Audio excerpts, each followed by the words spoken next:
Hello, and welcome to Woman with Bunny Ears, a Twin Peaks podcast, Season 3, Episode 4, also known as We Want Headbands, which is a 4-syllable and 1-character podcast in Baseline, where we will be discussing Project Lawful, aka Planecrash, specifically Book 9. I am your host, Witch Hand, Flashy Man. And I am your co-host, physically incapable of keeping my mouth closed while eating, Cakoluchiam. Nice. All right. So now that we have an episode out, I think we should start this one with some listener feedback. I've taken That's some true. notes. If As you are, as I said before in private to you, the other episodes were about stuff covered by the other podcasts, so people had their chance to give feedback about that. We're blazing forwards. yeah. So we do have a few meta notes, which is to say, Ask Who has said on the Discord, I'm pro intro and outro. It gives the episode a frame, and some people will tune in for the first time in episode 36. You'd be surprised. And Yep, I agree. in a similar note, Anna on the Discord says, definitely having a short song or whatever and an introduction of the hosts is helpful, even if you've listened to hundreds of episodes. It's an audibly identifiable way to know which podcast you're currently listening to, which is helpful if you have many different podcasts in your queue. And I agree with that because I have many different podcasts in my queue. And many of them, I still don't know the names of the hosts. It's definitely easier when you interact with them regularly. And that is possible for any of you listeners. We do have a Discord, which is linked in the show notes, which is where this feedback comes from. Anna also leaves us a very kind comment. She says, I'm currently listening to episode 1, and I listened to episode 0 earlier. My main comment so far is that you guys have pleasant voices. I find this super relevant with podcasts. Aw, Nice. thank you, Anna. Yeah, That's nice to hear. that is nice to hear. We spent a lot of time working out our sound quality and our microphones. Hopefully, that is sticking for the rest of the podcast. Apologies if it reverts or whatever, but I am pleased to hear that somebody other than me likes the sound of my voice. Also, a rather important meta note from the author, Eliezer, says we were discussing the various titles because this show has, or this Glowfic has many titles. And Eliezer says that Planecrash is a better name, but ungoogleable, which explains why they went with Project Lawful. But yeah, so we've been introducing it as Project Lawful, aka Planecrash, but maybe in the future we should introduce it as Planecrash, aka Project Lawful. Maybe. I don't know if it's really that ungoogleable, because I've tried Googling for Planecrash book to try to find it. And the only other book is, I think, something self-published on Amazon, and it has a space in it. So, the semantic space is still ripe for the taking, I suppose. Yeah. On the other hand, I'm pretty sure this Glowfic does not show up on the first Google page of results, unfortunately. But that might, That's true. just be that they have chosen to go with Project Lawful. Right. All right, cool. That's a bunch of meta notes. Then, now that we have our first regular episode out, that's episode 3, we have some listener feedback from that episode on what we've actually said about the story. So, starting with Ask Who again on the Discord. Ask Who says, selling your soul to hell makes heretical thoughts more acceptable to the mind readers because there's fewer bad or osmodeus conquiescence for those thoughts. Sorry, it's getting a spelling error. Previously, it was possible to think heretically and put that into practice and try to save yourself from hell. Now, the only consequence guaranteed is a worse time in hell, which, I'm still concerned that you can save others from hell, but ask who says they punish action. They just know that the incentive not to is already very baked in with a worse time in hell. And I think that's a reasonable explanation. Um, that previously, if they tried to escape from hell or they tried to get somebody else to escape from hell, they still had the possibility that they were going to get into someplace other than hell, and they would not see later punishment from that in the afterlives, at least. But once Right. they've sold their soul, they are guaranteed punishment if they act on heretical thoughts. And it's going to be really bad for them because they're going to be, in hell. And so it is expected that nobody will act on that, or at least nobody who cares about their eternal suffering. And so, because of that, they're fine to think it because we don't expect them to act on it or share those thoughts. Right. Um, I'm hoping our protagonists will be, the first exceptions to this very reasonable rule. well, I mean, they have not sold their souls yet, so they don't need to be exceptions to Oh, that I mean rule, our right? our harem knights Oh, the in Haremites. the story. Yeah. I'm rooting for them. Yeah. Did we actually meet the demon, or sorry, the devil who signed their warrants to go to hell? Because if that's a Hmm. named character, we might see that character later, and if they can, ostensibly, if they can get rid of the person who owns their souls or the devil who owns their souls, then those contracts would go somewhere else. Ideally, they would be dissolved because the parties involved no longer exist. Um, but if it's not a named character, I don't know that we can have hope of them showing up again later in the story. Uh, Uh, yeah. Well, we'll see. that also is just meta theory. Then we have a comment from me Whoa. about, yeah, which is, in case you're not getting enough of me already, about the magic items that they gave Broom.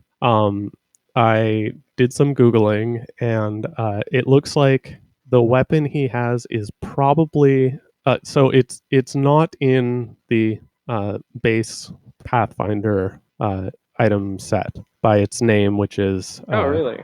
I believe Blade of Assassination. I didn't write that down, but I should have. But there is an item named Assassin's Blade, and that gives a magical bonus to sneak attacks if the wielder studies their target while unseen.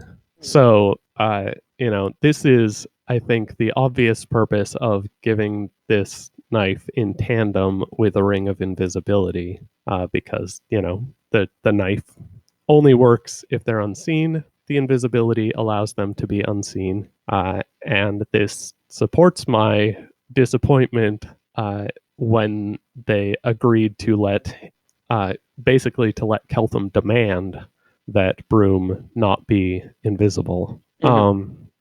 Also, Lord Cirth notes that they are not assuming that Keltham is the only person who might need stabbing.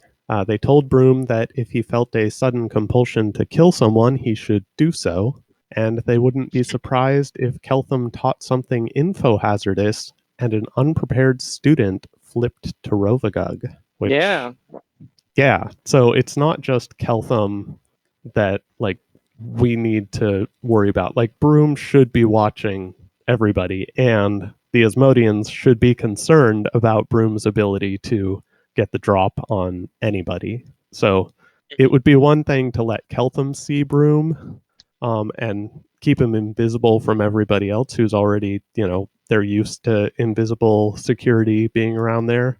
And it's an entirely different thing for him to be completely visible to everybody.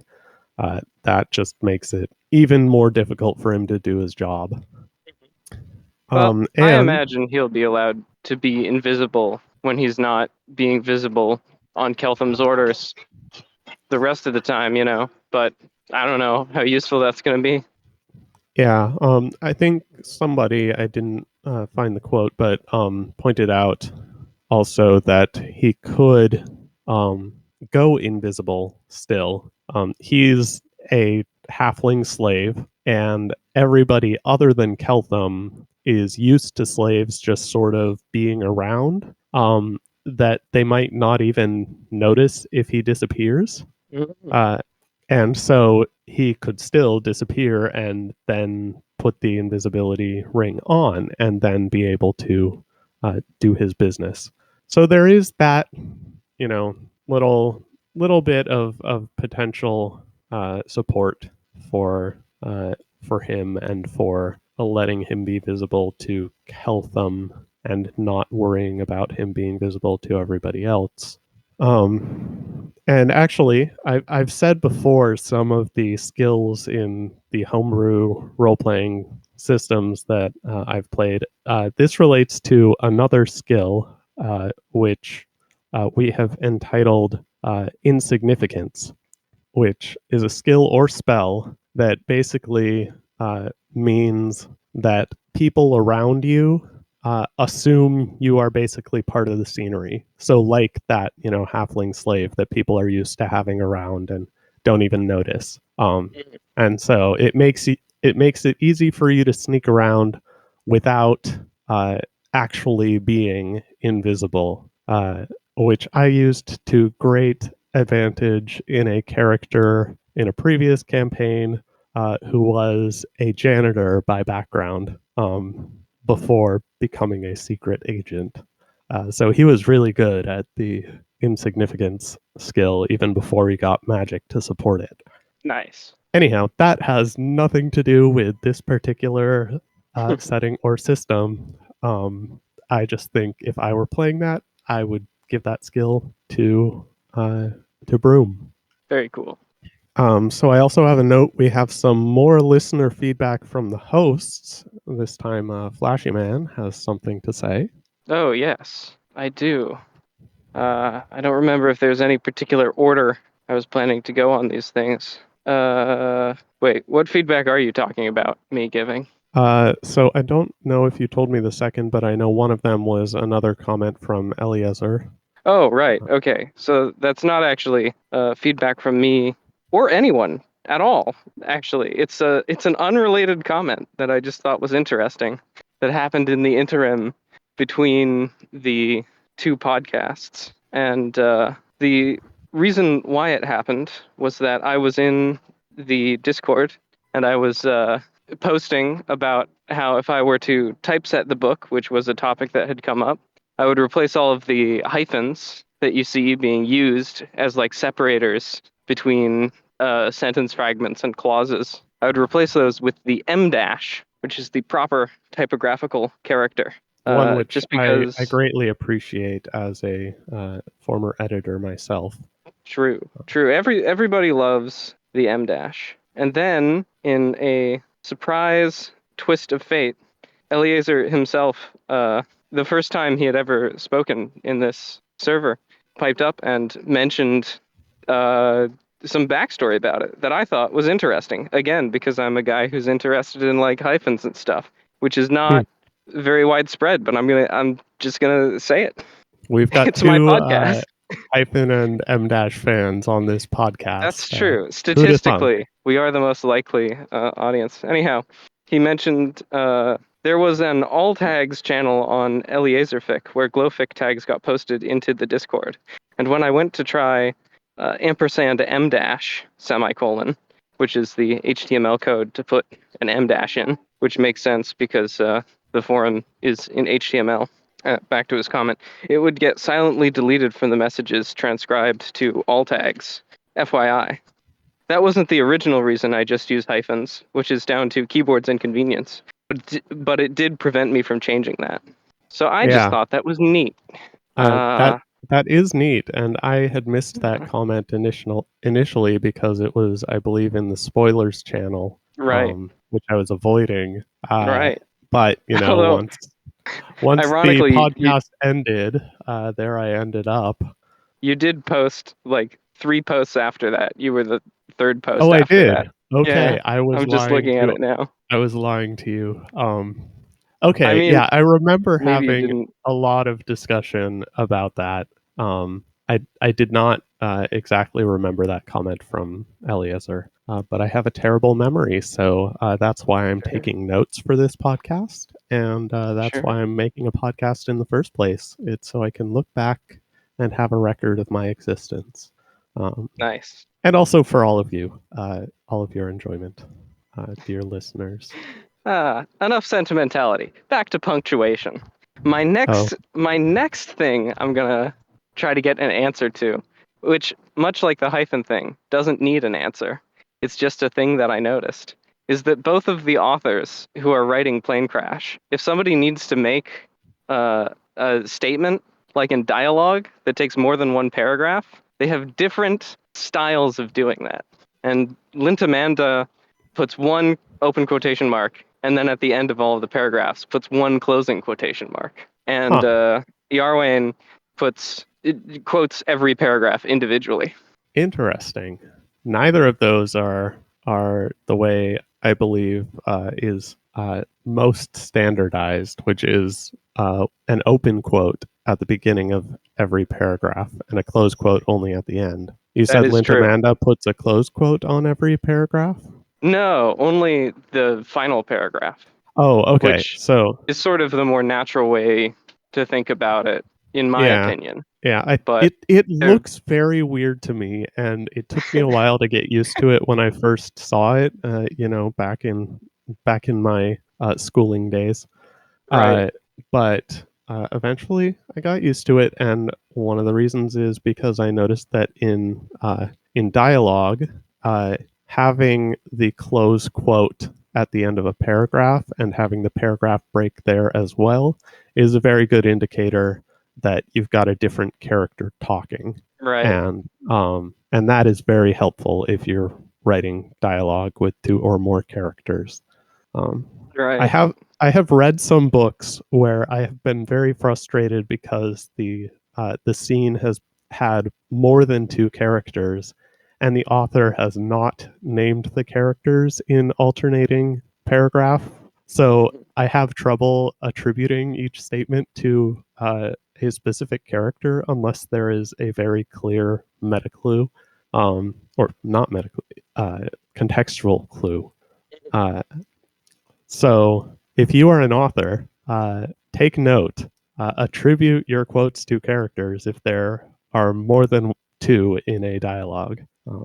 Otherwise, it gets Yeah. very confusing. And sometimes even if there are only two, because I've read books where I'm reading along the dialogue and I start thinking, did I lose track of who's talking now? That seems like it should be the other one. Yeah, it's like you're in a very, non-contentious section, and it really doesn't matter who's saying what. And then at some point, like somebody disagrees with the other, and I'm like, wait, what? I thought this person would have agreed with that. And then you have to go back and, several pages earlier note.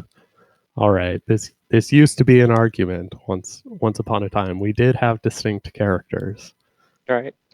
Uh, Right. Well, just a small note back on the M dash. Eliezer mentioned that it's a keyboard convenience to use a hyphen, right. and I will just comment briefly that word processors know this, and if you put a space hyphen space, many word processors will just turn that into an M dash.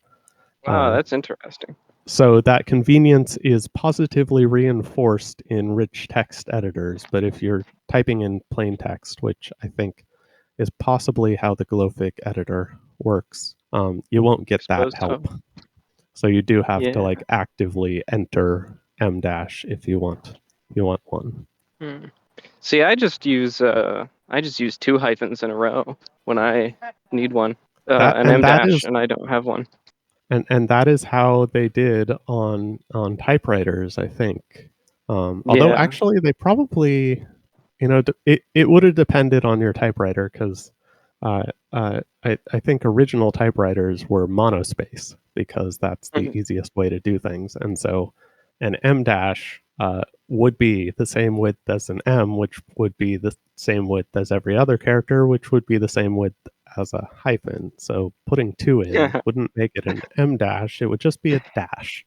Uh, you're you're getting too galaxy brained with it. You put in two dashes to make it an M dash because it's bigger.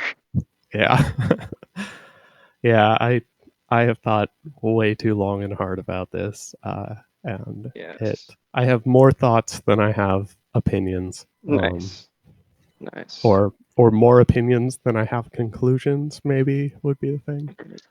My other thought was that it's very good that even though they use a single hyphen in the place of an M dash, they do surround it by spaces, so it's completely unambiguous whether it's supposed to be a hyphen that connects words or a hyphen that separates phrases. So that's I nice. I want to cut it off here, but I also really want to say something about that. We have talked Go for go ahead. 10 minutes at least on this. This is Just this is the part of the show that people can skip. So lovely. So yeah, final note. I will declare it now. Final note was just that the spaces around the hyphen also came in very handy for me when I was figuring out how to count words in this story. Because I could go through and determine which hyphens were combining a word and which hyphens were separating clauses, and use different find and replace for those. So I wow. count the correct number of words You really in want a my. precise count there. I do really want a precise count, and yeah, it's probably still wrong because of course HTML screws everything up, but whatever. Yeah. Okay, my other piece of feedback was I edited in that AI voice segment into the end of our previous podcast. Ooh, Shout out to patreon.com/askwhocastsai. I'm just gonna guess that name. that is exactly correct. I don't even think you need capitalization for Patreon; it'll just fix it for you. So yeah, it's Ask Who Casts AI. Yeah. And yeah, pretty awesome, in my opinion. And I'm glad you were able to sneak that into last episode because that came very late in our production cycle. It involved some blood, sweat, and tears. Mostly tears. But I also thought it was interesting because we got a panoply of AI voices there. I think I'd only heard half of them. I think the half that were introduced first, and then he's continued to produce them. Yeah. But I'm no longer reading them in that format. And I think his later voices are like they have better intonation. He's getting out of them somehow. So that's Yeah, cool. I think what it is, from what I've seen as far as how the sausage is made, is that as this is going on and it gets more and more support, he's able to do more things with custom voices, which includes cloning voices that are based on characters that are real characters that you've got like actors playing or whatever. So the voices sound like the characters because it's easier to pick the voices from a cast of characters in your memory rather than just tweaking dials. So yeah, that is a thing that comes directly from listener support. So please, as a listener, go to that Patreon and support. The funny thing is, most people would be interested in the implications of AI voice cloning and not in hyphens. But we've gone in deep on the hyphens, and I'm just not going to comment on AI voice cloning. I'm done. Next topic. Good, Damn it. good Okay. audio. I had things to say, but I will Oh, move okay. on. I don't Moving care. on. But if you want to, Moving you on. can go ahead. Okay. I think aside from that, that wraps up our listener feedback slash host meta comments. anything else you have to say before we jump into Book 9, Communication? Well, it isn't important at all, but I do have some feedback from my co-host from this podcast, you, Whoa. saying that you messed up devils and demons in the last episode once or Oh my twice, God. You're so and right. And yeah. you called the devils who come from hell demons who are actually from Abaddon or Yeah. neutral planes. So we're issuing an errata. And then I have a further Well, comment I also from. did that earlier in our introduction. And I would like to speak in my defense, if that's all right. Well, before you do that, I have a. Okay. Actually, you should. Yeah, you should speak in your defense. Okay, just that most of the time when I'm talking about devils, it's in the context of them making contracts with people, and demonic contracts are a trope in much of sci-fi, notably Supernatural, the TV series, which I have watched way too much of. And The old supernatural defense. yeah, so Yeah. so I've got a lot more reinforcement of demonic contracts in my head than devilish contracts, contracts with the devil. So I apologize that I'm probably going to make that mistake again. I apologize in advance, but All I right. will try harder to do better.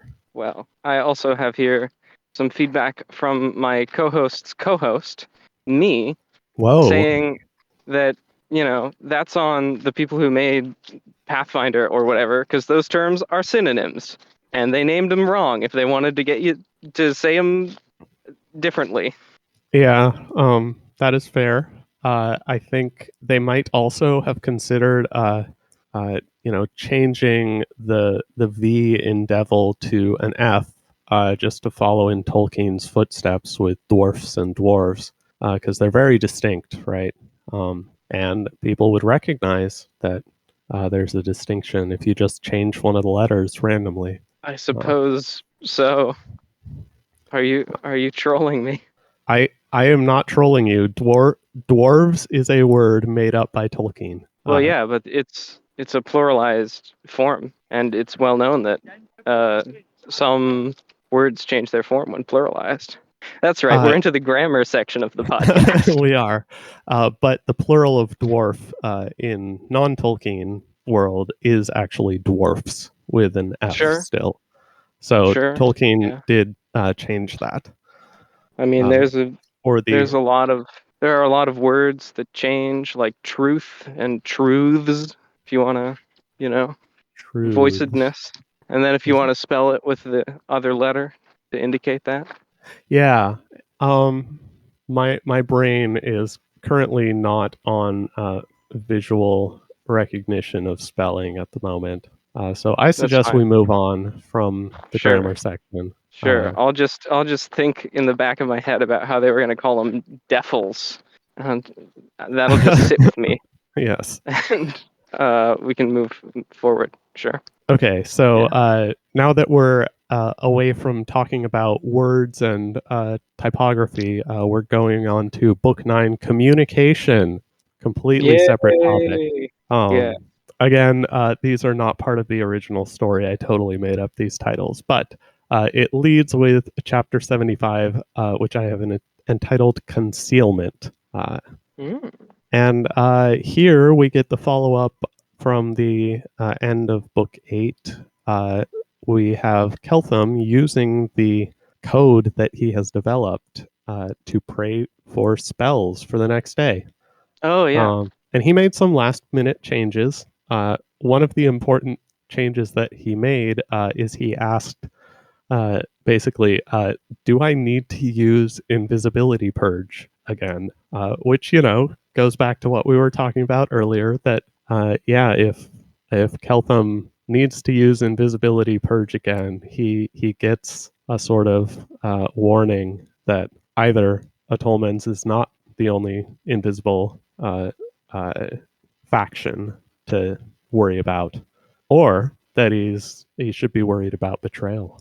Um, and yeah, so he asked that question, which promptly gets ignored.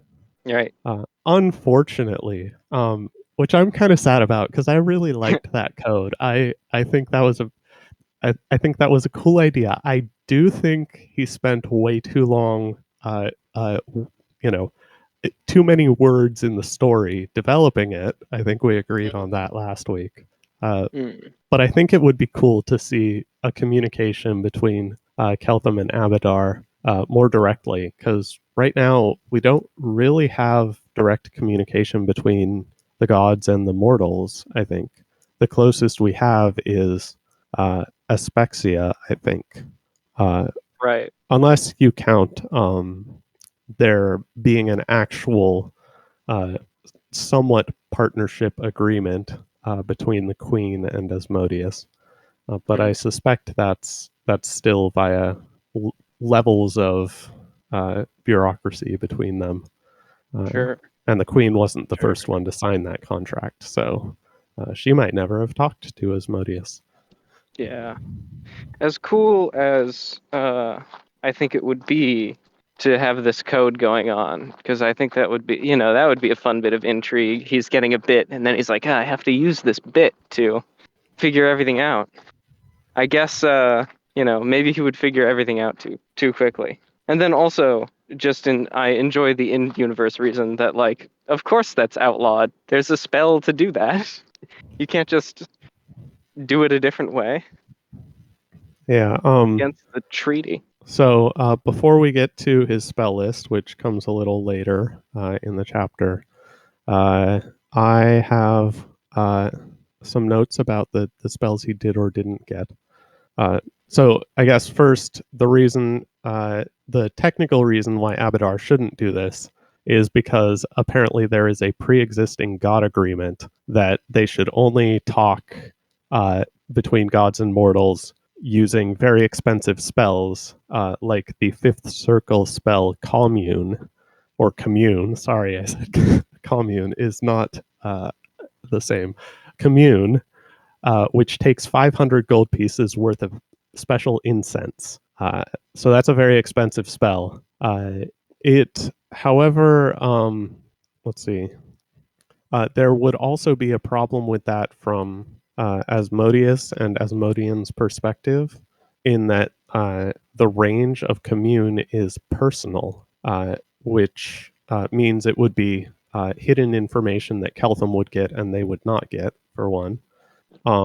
And let's see. And as far as Keltham goes, he will not be able to use that spell at all for at least another 2 levels because it's fifth circle, and the range being personal means he can't have anybody else cast it on him.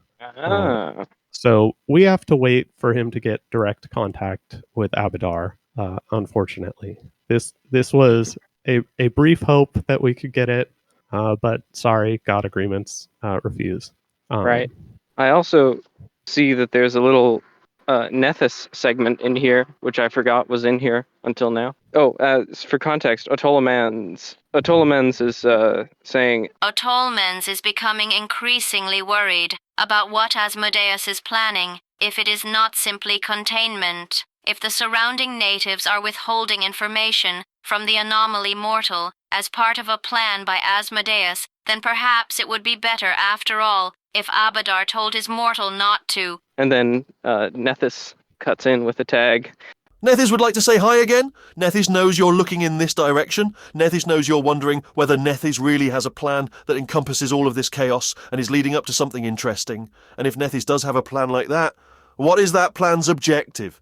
Could it possibly be the destruction of all reality? Well, Nethys is proud to announce that Nethys does have a plan. Definitely. A plan that encompasses even Abadar's own predictable reactions to how things are going so far. Nethys isn't going to tell you anything about the objective of that plan, though. Then you would get bored and stop looking, and Nethys finds it useful to overhear your conversations. And then Otoleman says, "What?" And then the scene continues. Actually, the scene stops and Keltham gets his spells. So I have a note about that as well, but if you want to start. No, you go first. So I love this section by Nethys about Nethys having a plan that he's not going to tell us. My note Mhm. says, I wonder who that sounds like, because many of us who have read Eliezer's works before know that he enjoys giving puzzles to the reader. So I wonder if this is one of those puzzles, or if Nethys is just gonna. Well, either Nethys doesn't actually have a plan, or we're gonna see it too easily.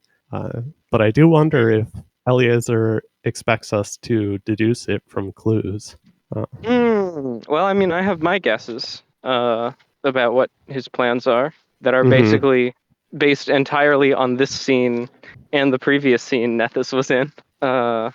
Then, Yeah. if it's not future information, go ahead and It is speculate. not. It is not. Well, here, I mean, the only thing he mentions is the destruction of all reality, which is an interesting thing to mention offhandedly. So that Yeah. has a lot of probability mass. But there's also that part where Nethys says he's really mad about all the suffering in hell. So I think he's, orchestrating the destruction of hell.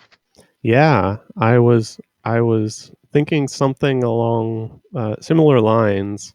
So it's clearly not the destruction of all reality, or he probably would have done a lot more before already. He did rig somebody to explode, so there's that. But he stopped at that person exploding. I think he's not so much looking for destruction, maybe like. What's a word for destruction that isn't destruction? Um, Making reality useless, I suppose. Ah, So maybe ah. Nethys wants Keltham to invent the nuclear bomb. Who knows? But yeah, I think you're right. Nethys probably does want to do something to the afterlives, at least, if not Galarian.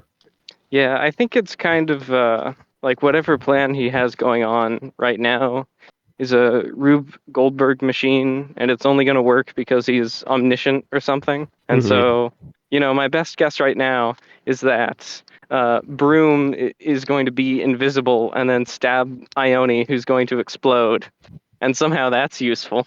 Mm-hmm. But So that's just my Rube Goldberg machine building. let me see if this quote comes earlier or after. Yes. So Atolmens would much prefer that the mortal. Remain still and not move for the next several years. Is Abadar planning to send a reply like that? Mortals literally die of that. And also, Abadar does not command his mortals, he trades with them. Otolmens fails to see why a mortal dying would be bad, as they are literally designed to do that and do so all the time. But if for some reason it is bad, then the nearby mortals will no doubt heal that one. How's my voice doing there? My Otolmens. It's a passable GLaDOS Passable, impression. passable GLaDOS impression. Wonderful. Which I think I'm hoping I remember correctly is Otolmens. Yes. But yeah, so Otolmens has interesting ideas I should about clarify, people. in the Go AI ahead. voice audiobook, that's the voice of Atolmens. Right. Again, not the Yeah, original story. That was an embellishment it's by a it's fan. not the original text written on a page. It Right. says Atolmens is GLaDOS or something. Anyway, Yeah. And what is it? So Abadar is mad that Asmodeus is hiding so much from Keltham. And Asmodeus sort of tries to reassure Abadar that all things in time. We'll let Keltham learn about things slowly, build up to it. And Abadar notes that Atolmens might reasonably consider Asmodeus's conduct in hell a threat to the stability of the material plane. So, yeah, Abadar, I think, may be agreeing with Nethys. We talked earlier about whether Abadar actually does want to blow up hell. I think we had come to the conclusion that Abadar was more interested in just having a trading partner. But from this interaction, it does sound like Abadar has opinions about hell. I kind of interpreted it as he's just trying to, rhetorically persuade Ptolemons that he should be allowed to contact his mortal. But I don't know. Yeah. So I've got a somewhat meta note before we get to Keltham's actual spells. When I noticed that Commune was a fifth circle spell, I remembered something about the Pathfinder system, which is that in order to cast a fifth circle spell, Keltham would need to have a Wisdom score of 15 or higher, which is pretty big. Not huge for a cleric, but we do know that Keltham's his main advantage here on Galarian is his intelligence. So having a wisdom score of 15 or higher means he is gifted in other ways as well. But now I'm curious, what is his wisdom score? And so I've got a bunch of notes here, and I'd like to get into them. And we'll do so in an episode for our -1 patrons. Back to the spell list. But yeah, I've got more on this later when we actually see Keltham's spell list, which actually I think comes next, right? Yeah, it's just the next thing that happens. Yeah. So basically, Abadar can't communicate with him, so he gets a jumble of spells that don't make sense based on what he's asked for. But he does get, let's see, he had already reserved Sanctuary in his first circle spells, so he has 6 spells there, just like the other day. He has 4 second circle again. They're Owl's Wisdom, which we love. Early Judgment, which lets a person see where they're going in their afterlife, which will be fun. And two copies of Augury. Now, Augury is... let me see if I made notes here. So Augury is interesting because we've heard from the gods that prophecy is broken. And what Augury does is it lets you see up to half an hour into the future. Not necessarily like see events, how they will unfold, but it'll let you ask a question that will have an answer based on should you do this or should you do that? What will it have positive or negative consequences up to half an hour in the future? Wait, so which is the one where you ask for your god's guidance? Is that just called guidance? I don't know that I have that one. There was Commune, if that's what you were talking about, the one where you actually get to talk to your god. Maybe. But again, that's 5th circle, so Keltham doesn't have that. But yeah, so Augury, it doesn't necessarily look at the future, but it lets you predict about the future with presumably high accuracy. There is a higher level spell that, let's see. Oh, Divination, which he also might have already gotten. Did he? Or Divination is the class, right? Right. So the question is, Abadar didn't give Keltham Divination. And Divination is basically like Augury, except it lets you see up to a week in the future instead of half an hour in the future. So it could just be that prophecy is only broken for intervals longer than some short amount of time. Or it could just be that Augury lets you think like a god and so be able to reason really well. And it's still hard for gods to see into the future with just raw reasoning. So no divination spell. Well, the only thing I know about augury is that it's when you tell the future by looking at birds. That's right. That's a you watch the the flocks of birds and see like what patterns they make and which direction they're flying. Is that correct? Yeah. Yep. So those were his second level spells. His first level spells, I should note, he got comprehend languages, which he already had. His truth spell, which he already had. The fairness spell, which he had sort of dismissed as not as good as the truth spell, but I think I mentioned last time that it's actually probably better because it has multiple targets. So he gets 2 of those. And one of them that he hasn't seen before is protection from evil, which we know Nice. is going to be very good for him. Yes. But he does not know that protection from evil is a spell. And I don't remember whether it made it onto the final spell list, but we saw a note for things that were like from evil or to evil, or things that were alignment related. The from evil would have just been crossed out from the spell list. So Keltham Right. would know this as protection, not protection from evil. So he wouldn't get the message from Abadar that he specifically needs to protect himself from evil things as opposed to other things. But as far as usefulness goes, I think it goes either way, whether it's protection from evil or protection from other things, given that everybody he interacts with is evil.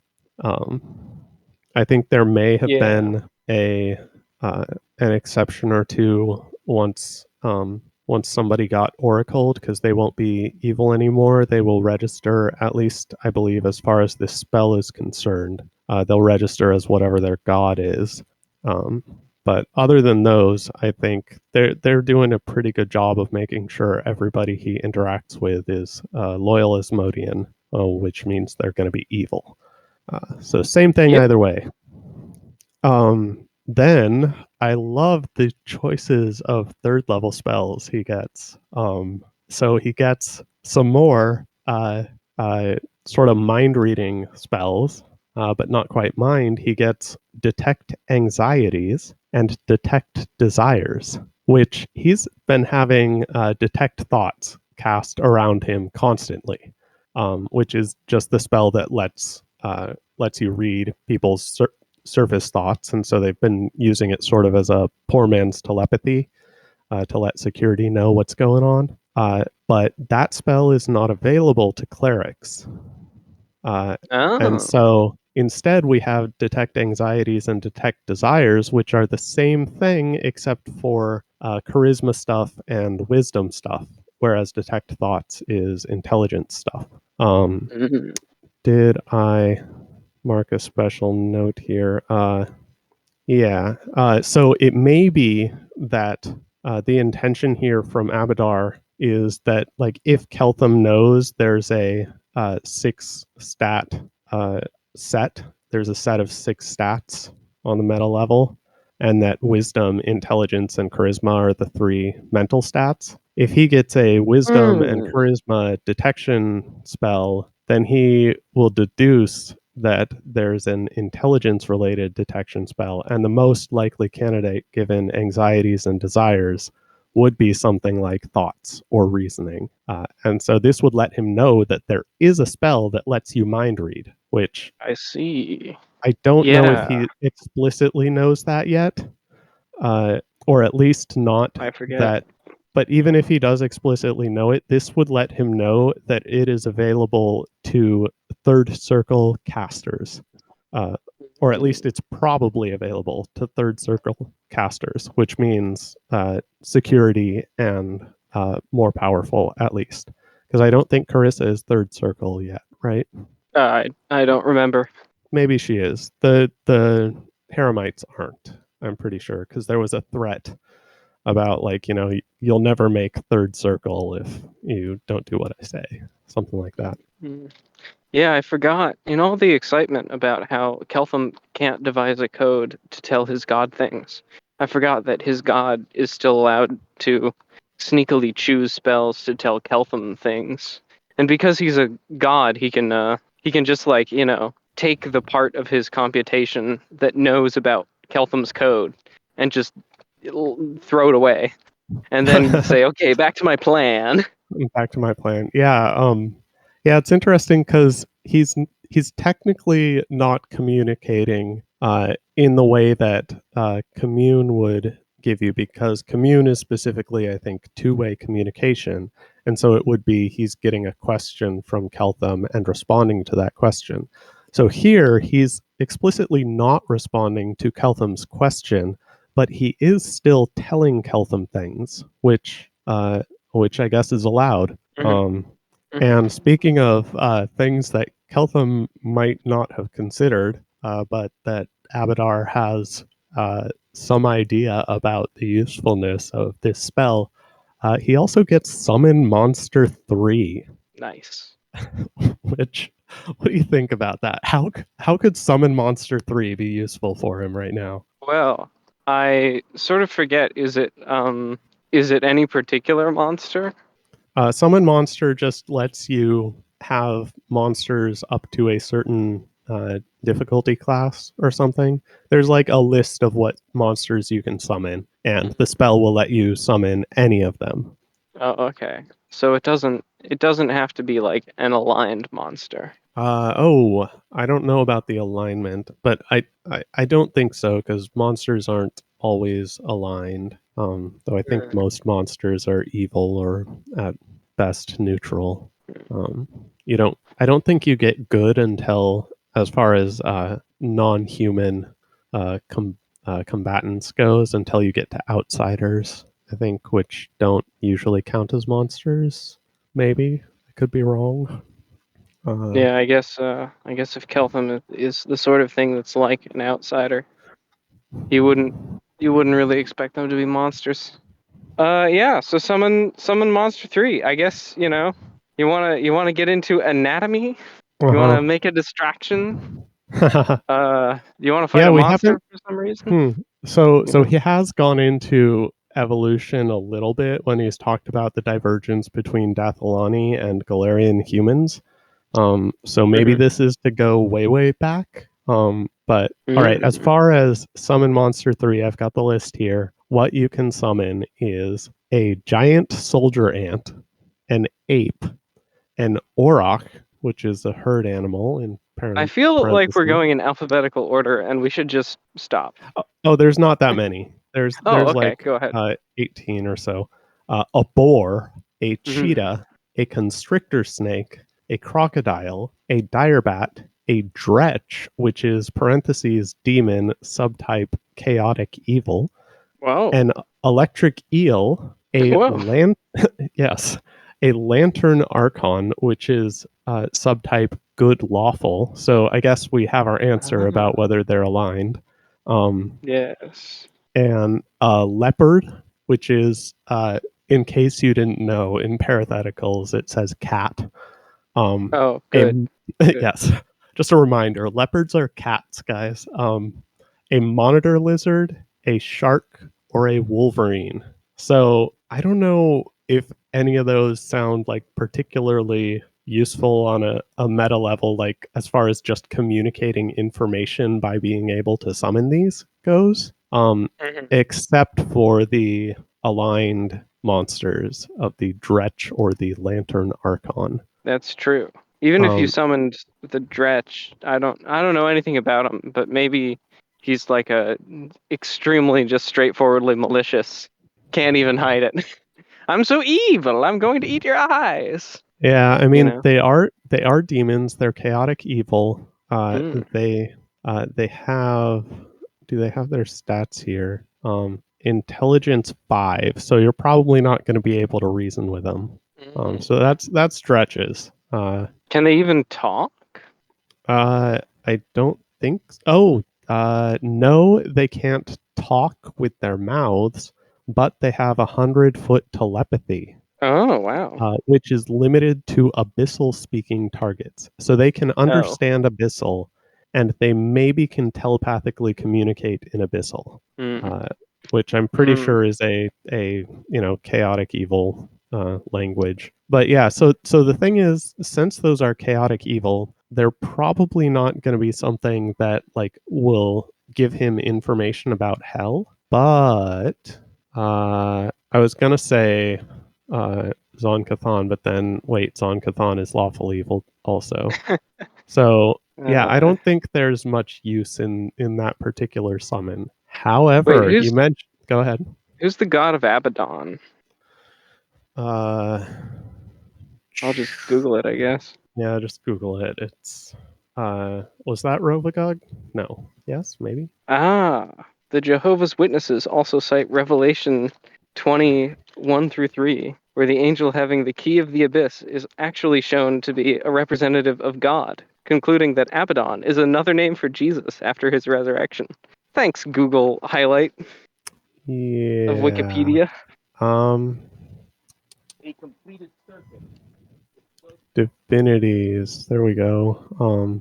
We have Urgothwa, Ariman, Fumayoshi, Lao Shou Po, Owino Damon, Xiphus, Horsemen of the Apocalypse, and Demon Harbingers are listed there.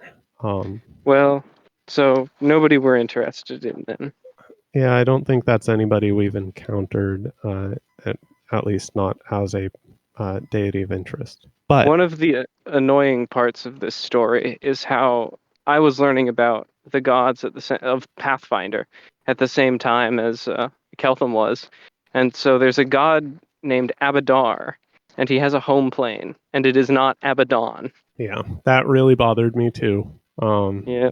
Not gonna lie. Well. But anyhow, so going back to Summon Monster, you did ask, I think, potentially the right question about the demon, which is, can it speak?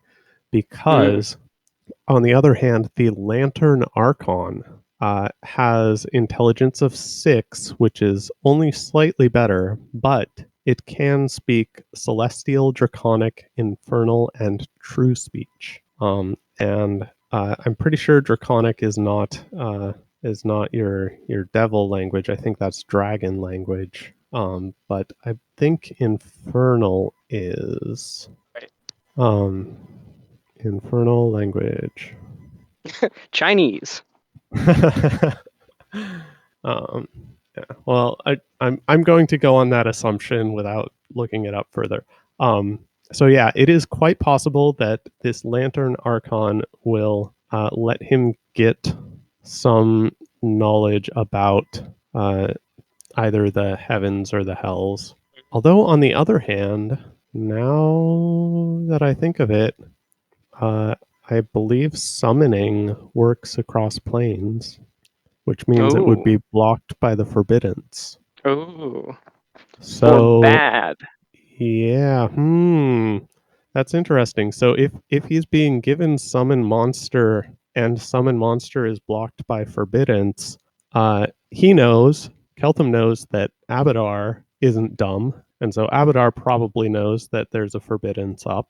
And so if he's giving Keltham a spell that can only be cast outside of the forbiddance, that might be answering one of the questions that Keltham was asking, just in a different way, which is, this might be telling him time to run away. If he can, figure out what it is. But since he doesn't know the spell already, his only hint is going to be when he casts it. And if he's unable to cast it, I don't know that he'll be able to tell he's unable to cast it because of the forbiddance. Right. It's kind of hard to say. Yeah. How they would play that, because if you were playing like actual Pathfinder, I'm sure your DM would say, oh, you can't cast that because of the forbiddance. Well, I guess your DM could also say, you mysteriously fail.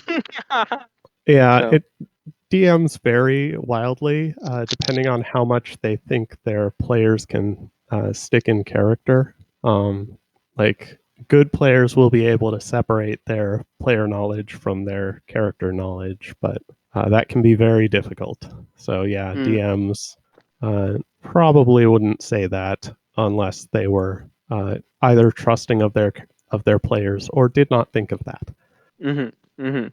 So that brings us to 4th level spells, which are Early Judgment and Enchantment Foil. Now, we already had early judgment in a second level slot, so this is a higher level slot being used for a lower level spell. So we have that explicitly stated. So it's probably not the case that we have any secret, spell lower level spells in higher level slots, because this one explicitly says that. On the other hand, I think this is one that Keltham did explicitly request, if I recall correctly. And he requested it at 4th level. So this might just be matching his expected pattern. And then the other one is enchantment foil. Did I make a note on enchantment foil? I imagine it's just tinfoil, but it's the greatest thing the society has ever seen. It's you put on your tinfoil hat, and then they can't invade your Yeah. brain with enchantments. Ooh. Right. Yeah. Yeah. And it's so I suspect that this is another thing like the detect anxieties and detect desires, because he knows that enchantments exist, that is, mind affecting spells. But so far, he's only witnessed them being used consensually, or at least from his perspective, they've only been used consensually. So, and to be fair, I think he has deduced that they can be used non-consensually, because he has asked for consent every time he's used them. But enchantment foil means he's being given protection from them, so he might be being told that somebody might try to use an enchantment on him non-consensually. So that is potential information. I'm looking very deeply into this, despite like Abadar having been told explicitly not to communicate with Keltham, but I still think there are clues. Other notes on spells, protection from evil. Right. Oh, he didn't get either of his 3rd level requests, and let me check that. I wrote them down somewhere here. What his requests were, because were these explicit requests or were they communication requests? He is requesting 3rd level. None of them were signal requests, I think. So he requested where did I is it just at the beginning? Yes, it is. Okay. Woo. 3rd level. He requested Owl's Wisdom and Honest Pricing in 3rd level. Okay, so he did get Owl's Wisdom. He just got it in a 2nd level slot, I guess, which is that a thing he could do? Is Owl's Wisdom 2nd level?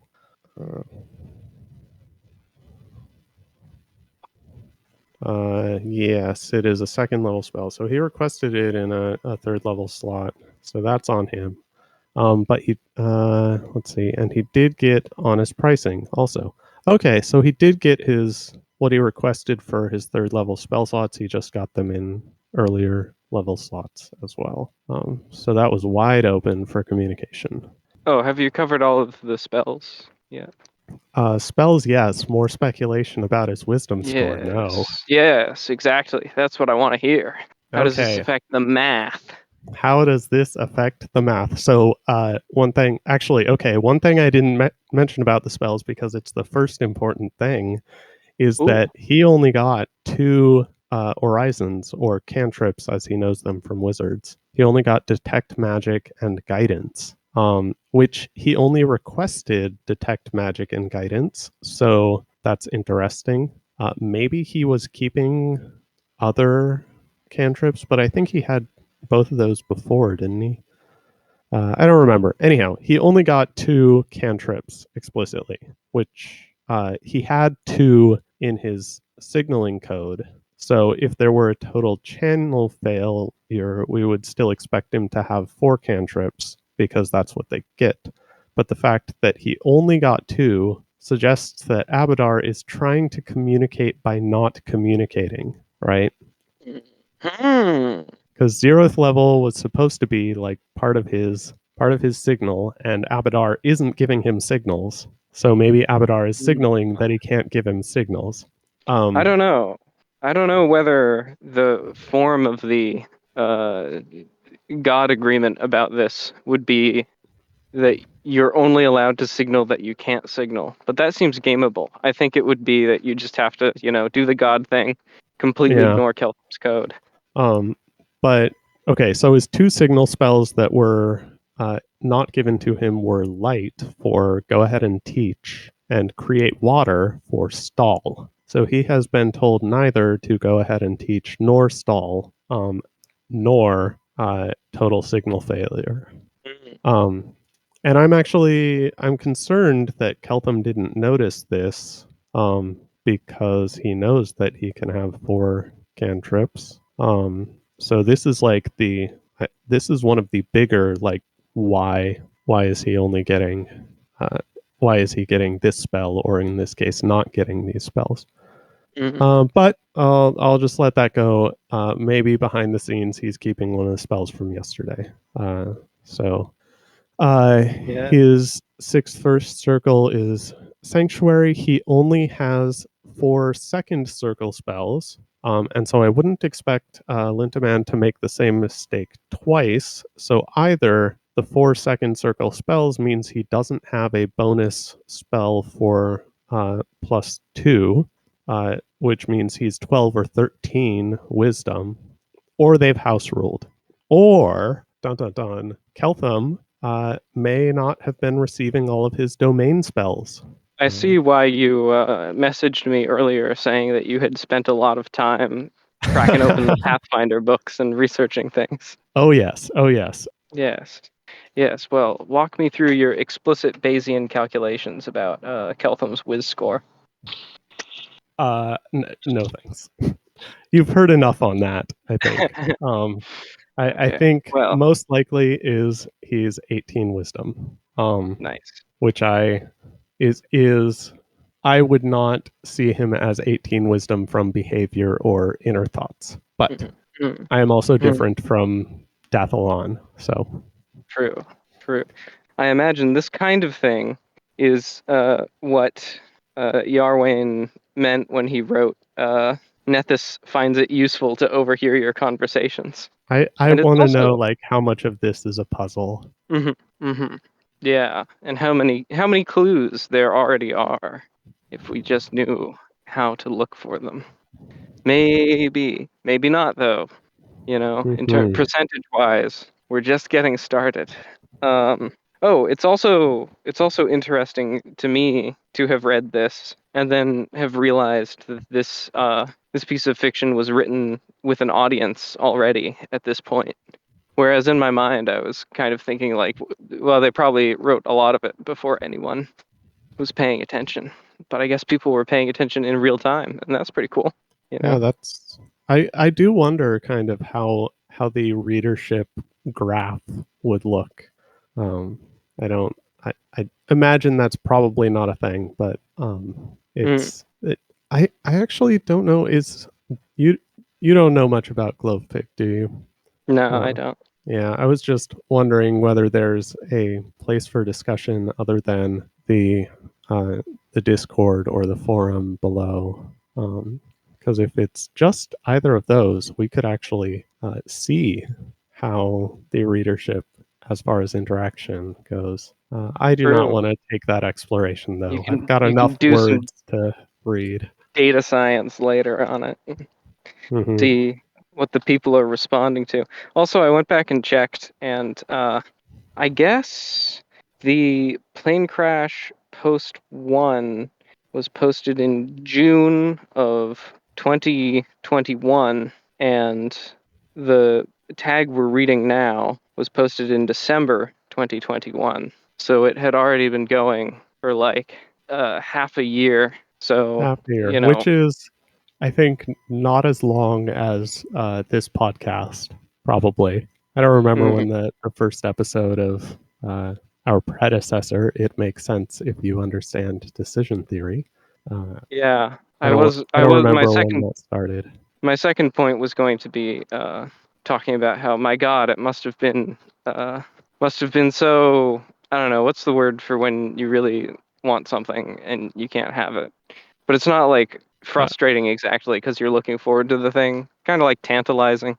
Anyway, Tantalizing, I like that. Yeah, must have been so much like that. But actually, we're going through the same journey here, so never mind. a little bit. Uh, Yeah, yeah, yeah. But I guess the people slow did, book club. maybe no one was paying attention in the beginning, and then after it went for a couple of months, people started looking at it. I don't know.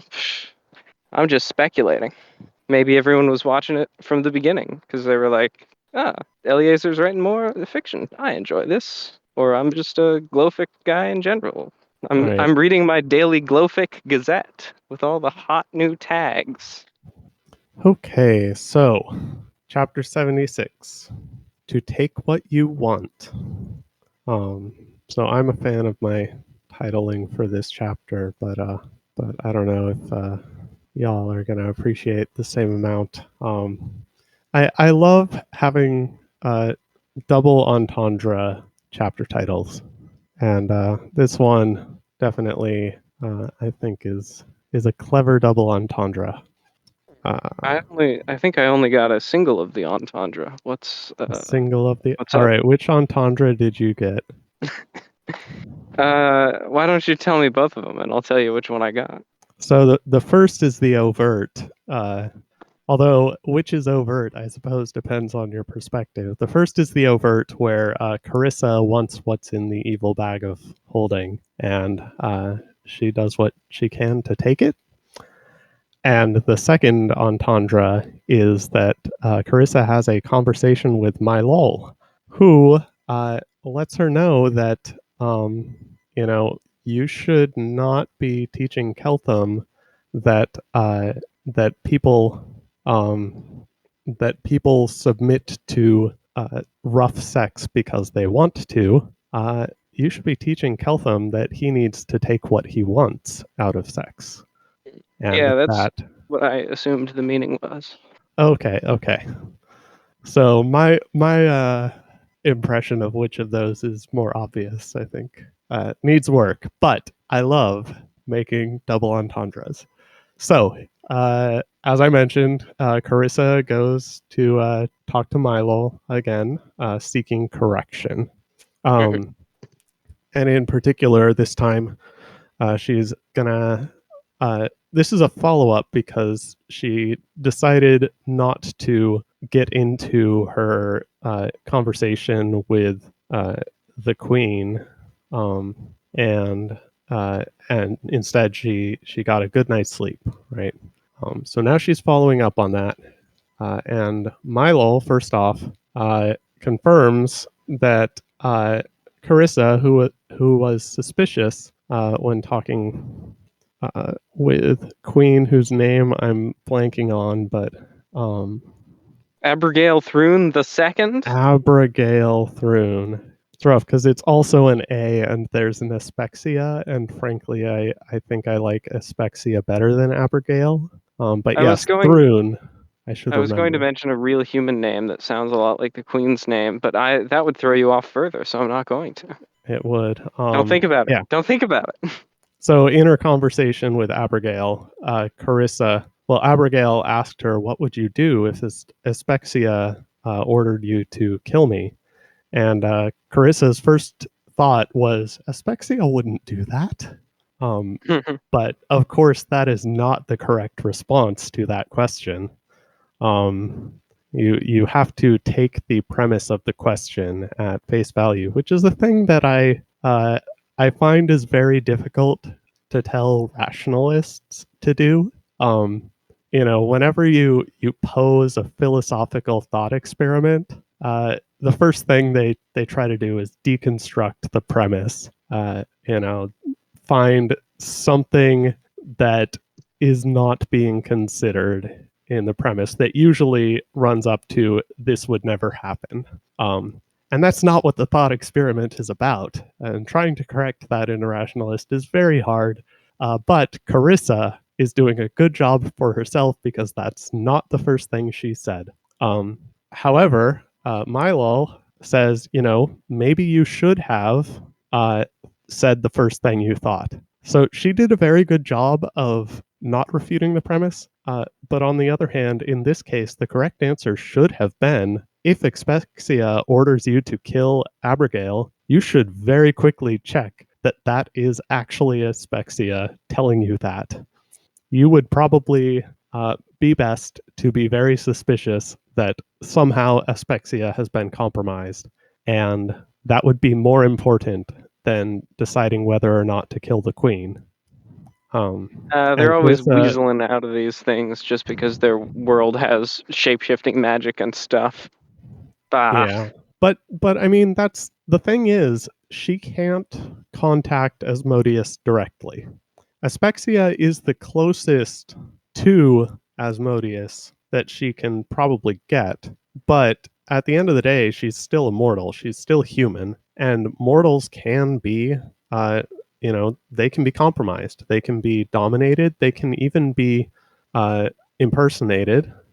In fact, Carissa in that situation was just a moment ago, before Abigail revealed herself, was talking to somebody who was not who they implied they were. Although I think Abigail may not have actually said anything untrue about her identity, but it was heavily implied that she wanted Carissa not to immediately know that she's the queen. Mhm. Although she did kind of hope that Carissa would immediately know, but Mhm. she probably would have tortured Carissa if she did, if she had not let her play along. Anyhow, so that should have been on Carissa's mind already, because she just had somebody deceiving her about their identity, and so the idea of Aspexia deceiving Carissa about her identity is more likely than Right. Asmodeus directly contradicting a contract he has made. Mhm. Because Mhm. Asmodeus is like, this contract, it really sucks for Asmodeus, but he made a deal and he has to stick with it. I shouldn't say it really sucks for Asmodeus. The giving up of agency in that way at all sucks for Asmodeus. Asmodeus should Mhm. want to be supreme leader, tyrant of everything, but Mhm. somehow he's let the Thrones get the better of him. Well, sometimes you gotta have some tyranny, and sometimes you gotta have some compact. That's how it Yep. goes. Yep. Yeah. So, but the point is, Asmodeus would not betray that, and Aspexia telling Carissa to betray that on behalf of Asmodeus would be much more likely that Aspexia is dominated or being impersoned or whatever.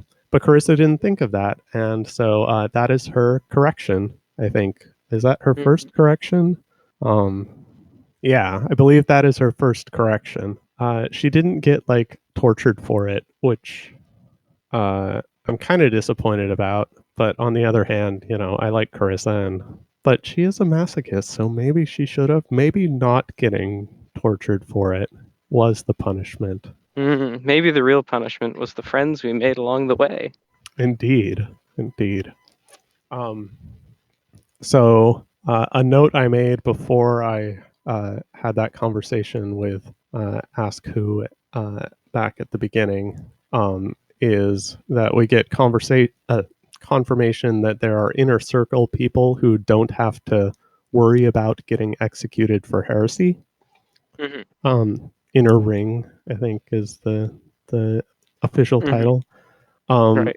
But like that suggests, maybe it's that maybe it's something else, something beyond the not worrying about getting executed for heresy and beyond just being competent and trusted or whatever.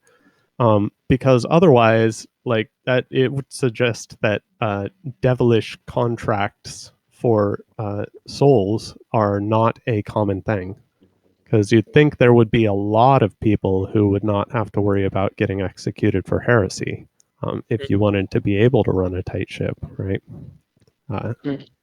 Everybody should have to sell their souls before they even consider going into government or the church bureaucracy. Well, maybe that wouldn't be tyrannical enough. Maybe that wouldn't be tyrannical enough. That's a good point. So yeah. So either soul selling is really expensive, or it's not tyrannical enough, or some other reason. It could also just be that they don't want to, give out permanent arcane sight to just anyone.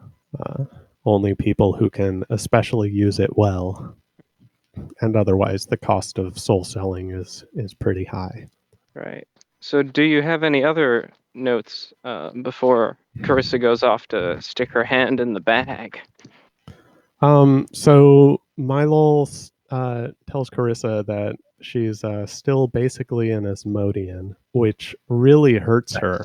Oh. And on a meta level, again, she's a wizard. Like religion and favor for the gods is it's a cleric thing.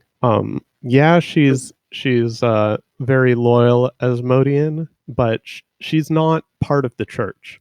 So from their perspective, of course, she's just an Asmodean. She's not a cleric of Asmodeus. She's not a oracle. She has no spiritual metaphysical connection to Asmodeus, despite doing the bidding of members of the church.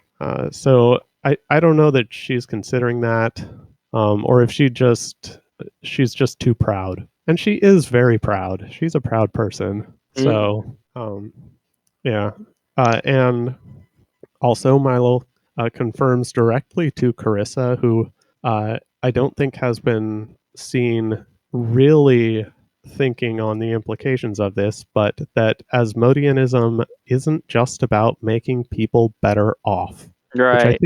I think Carissa might still think that that's the goal. Like even if she does think it's making people able to be more brutal slave drivers, I think she still thinks that each step down the rung of slavery, the brutal slave master is still trying to make things better for people, and just that's being effective. But Milo's, just right out saying that evil is evil. Yeah.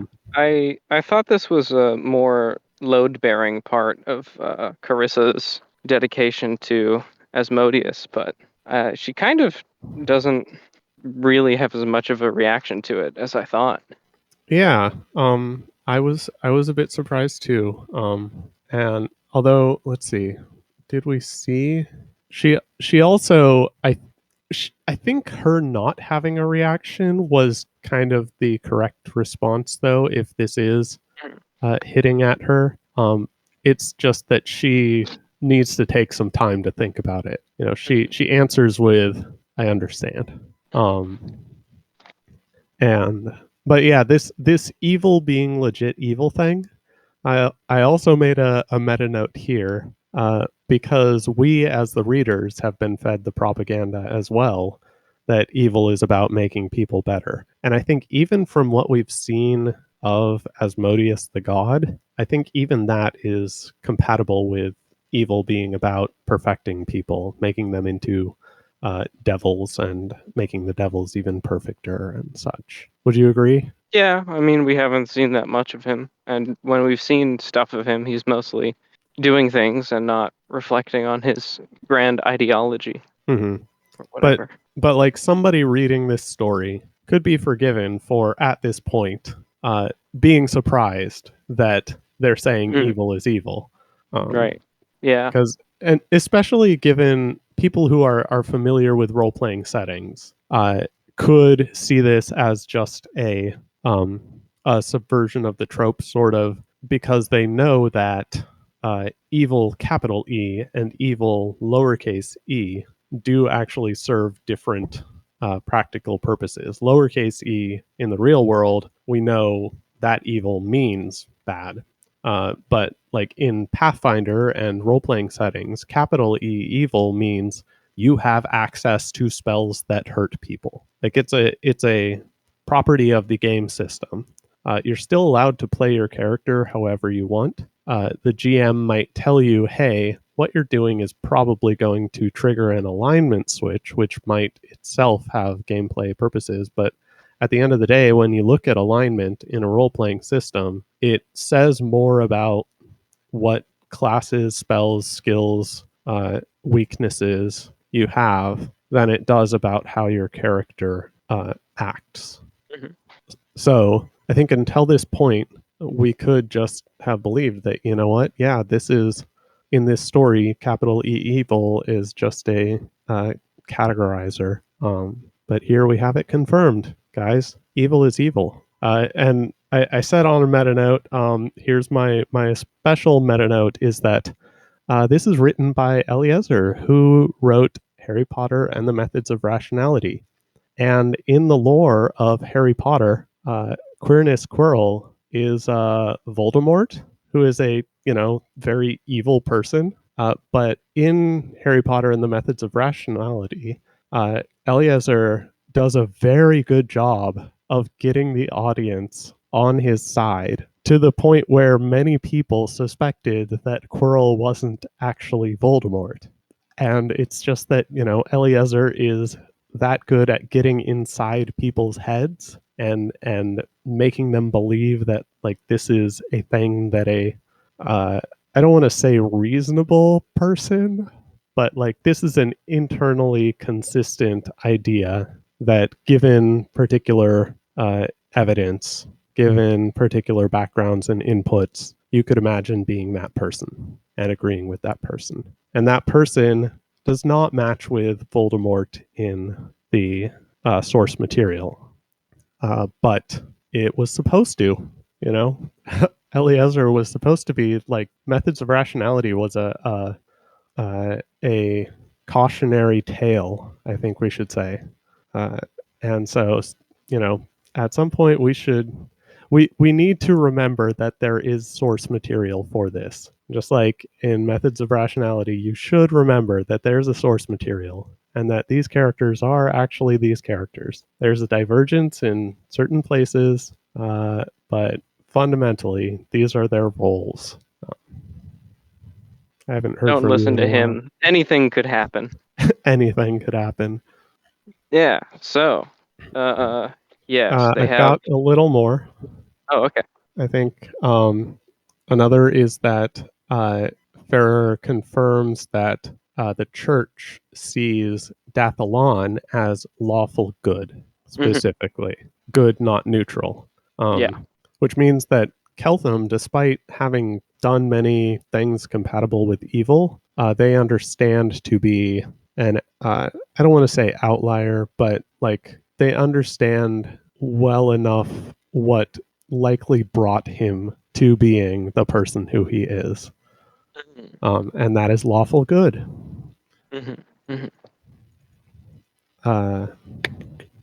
Also, Milo, when telling Carissa that, yeah, you should be leading Keltham to disregard consent. And Zivar, this is not a male versus female thing. Asmodeus really doesn't give two shits about that. You've met our queen. You should already know better. So I'm not quite sure what that means. It sounds on the surface level a little bit homophobic, I want to say. I think it's evil girl boss moment from Asmodeus. Yeah. So I read this on a surface level as Asmodeus is Mylol is saying that the evidence that Asmodeus is not sexist is because, hey, women can like and want to dominate women also, which sounds kind of homophobic to me. But there might be a deeper meaning that he's trying to get at. Is because the queen also she demonstrates more than just attraction to women. That's not like just that's not her entire character, is just liking women. She also has a lot of Asmodean traits in her that curiously, a lot of those traits in her seem pretty inherent to her personality, and you might think that that has something to do with why Asmodeus has a contract with her. But then I just realized, wait a second, she inherited that contract. Asmodeus made that contract with her family, I think a while ago. Mhm. I don't remember the history, but I think it was several generations. Do you recall offhand? No, I don't. I don't recall. I'm reading So, this paragraph. I'm not really sure what you're getting at, because the surface reading I'm getting, which I think is really the only reading, is like, you might think that we want, men to dominate women, but actually, Asmodeus just likes people being evil. For example, our queen. yeah. But I think from Carissa's perspective, that's still the queen wanting to dominate a woman, that is Carissa. That's true. Like That's who true. have we seen dominating men? I think it's Aspexia versus Broom is probably, well, Aspexia versus anybody really. But she hasn't like given the evil tyrannical kind of domination, I think, Hmm. in a way that we've seen before. So I don't know. I don't know what we're supposed to take out of that. But I am looking forward to the story proving that this is not a male versus female thing by seeing some femdoms later. Personally, uh, I can neither confirm nor deny their of existence. course, of course. Uh, and then we get to Carissa going to take what she wants. So Hmm. you have thoughts here. Hmm. Yeah, I guess in the middle she gets a headband, so Oh, that's that's right. that's That's cool. right. Yep, Yep. yep. And It's everything we ever wanted. yeah, I was a little bit confused because he said that it's going to arrive with the next delivery, and then he just hands it to her. Right, Um, right. and I think we That's see later on that she wears it when she goes into chat with the harem. So mhm. she's not even like doing anything that is compatible with that story. So I don't know what that was about. Maybe in I mean, that's just their cover story, and the delivery arrives later today. So by the time she sees them, it will be in the future, and the delivery already will have arrived, I guess. maybe yeah. And it more specifically whenever she sees Keltham, I'm sure. Yes. Is that we have 2 more chapters for that to happen, I think. Yeah. So So yeah, nice headband you get, very cool. And then we move on to she goes to the torture chamber to get indeed. her evil bag of holding, Yep. and And something she about the torture chamber is Milo says the junior priest stationed outside has healing spells, which is nice. actually important, I think, for people in an evil society because Hmm. clerics like Keltham, who are either neutral or good, can cast healing spells whenever the hell they want. Keltham, we've seen him. I think he was using a channel energy when he first got his cleric levels, and he said, like, I feel like I have a new power. Oh, there's all this healing energy. That was a cleric power, I believe, called channel energy, which just is a burst of healing around you. But in addition to that, neutral or good clerics can throw away any spell they have prepared and in its place cast a cure spell of whatever level that spell was, just anytime they Wow. want. So Huh. so they can cast cure, but evil clerics cannot. Evil clerics instead their channel energy is damaging Mm. or healing to undead, let's say. Mhm. and they can only spontaneously cast inflict spells that deal damage. So he does have to say the junior priest has healing spells, because that means that the priest has prepared healing spells for the day. That is one of his purposes as the Right. guardian of the torture chamber. So she would not have necessarily assumed that there was somebody there to heal her. Although contextually, it makes sense for a torture chamber to have a healer within arm's reach. So Carissa sticks her hand into the bag, and it's extremely painful. It's like the Gom Jabbar test from Dune. That's what I was thinking about when I read this. Yeah. Except her hand actually is like messed up by the end, which is a funny play on my expectations, at least.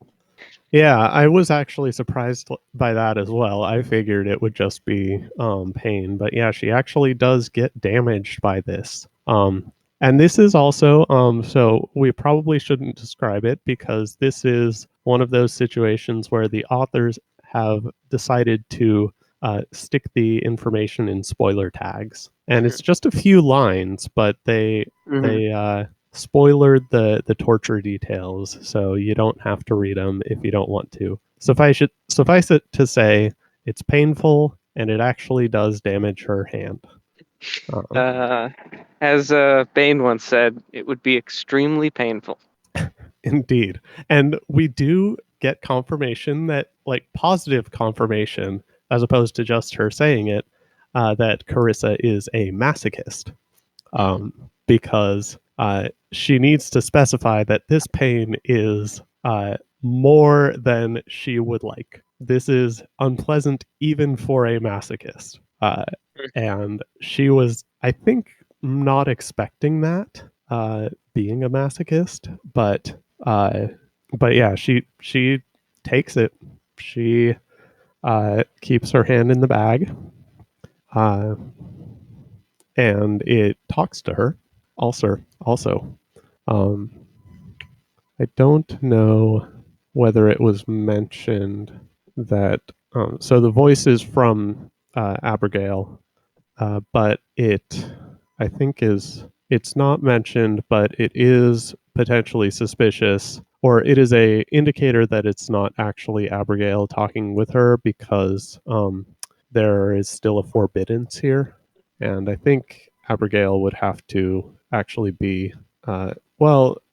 I don't know if you can teleport inside the forbiddance. I don't think you can. I think most projections through forbiddance are very limited.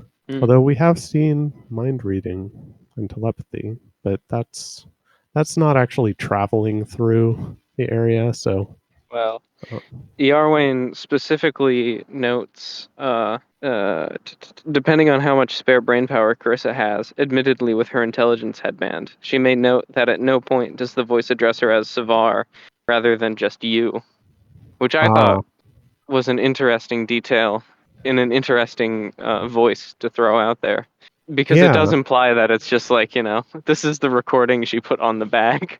This is just my nefarious bag recording that I give to people whom I've given this got bag. a closet of these that are just, pre-recorded. I'll toss them out whenever I want to give somebody a hard time, but reward them slightly. Sure, my very special torture bags.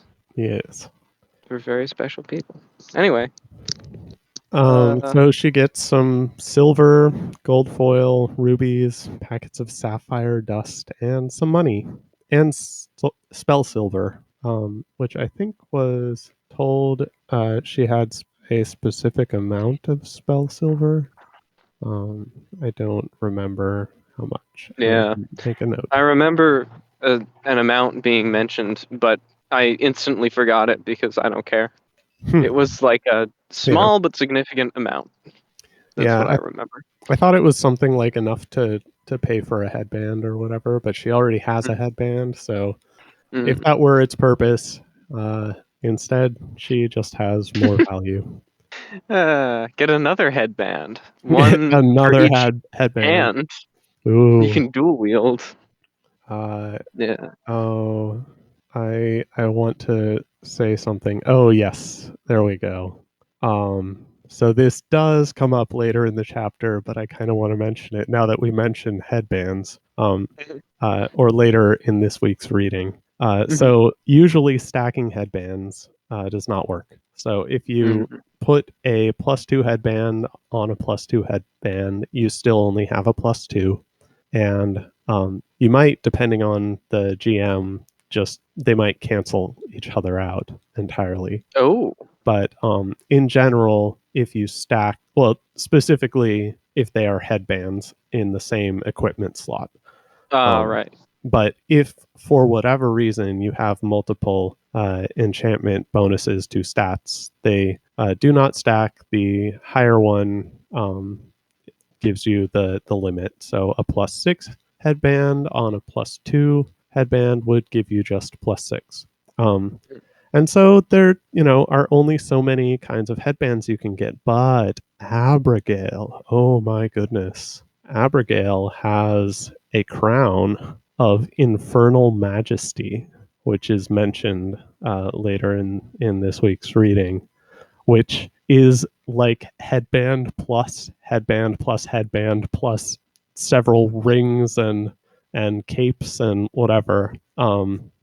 It is super awesome, and I really hope we get to see more of it in action. But that's I think that's one of the things it allows her for. No, okay, never mind. But as far as headbands go, it has +6, which is the highest, I believe, bonus to int, wiz, and ka, which is to say intelligence, wisdom, and charisma, which I believe is not something that any other headbands have. It gives her free ranks in intimidate, knowledge planes, and sense motive, so she doesn't have to have those trained in order to have maximum bonuses to them. It gives her fluency in abyssal, celestial, and infernal. It gives her a +4 to bargain with devils.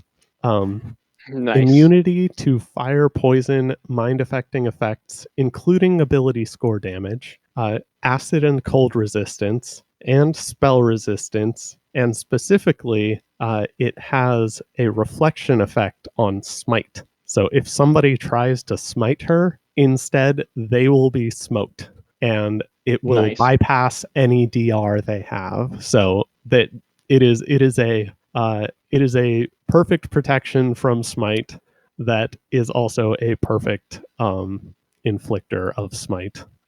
And lastly, it lets her see in darkness, even deeper darkness, which is the darkest dark. So yeah, that's a pretty freaking awesome headband. And I wonder if I hope we get some interaction between Carissa and that headband in particular, because I want that headband, and I'm sure she does too. It's a nice hat. Yep. Nice hat. Yeah. Maybe they could even have one of those comedy scenes where they all trade hats around. That'll be fun. Ooh.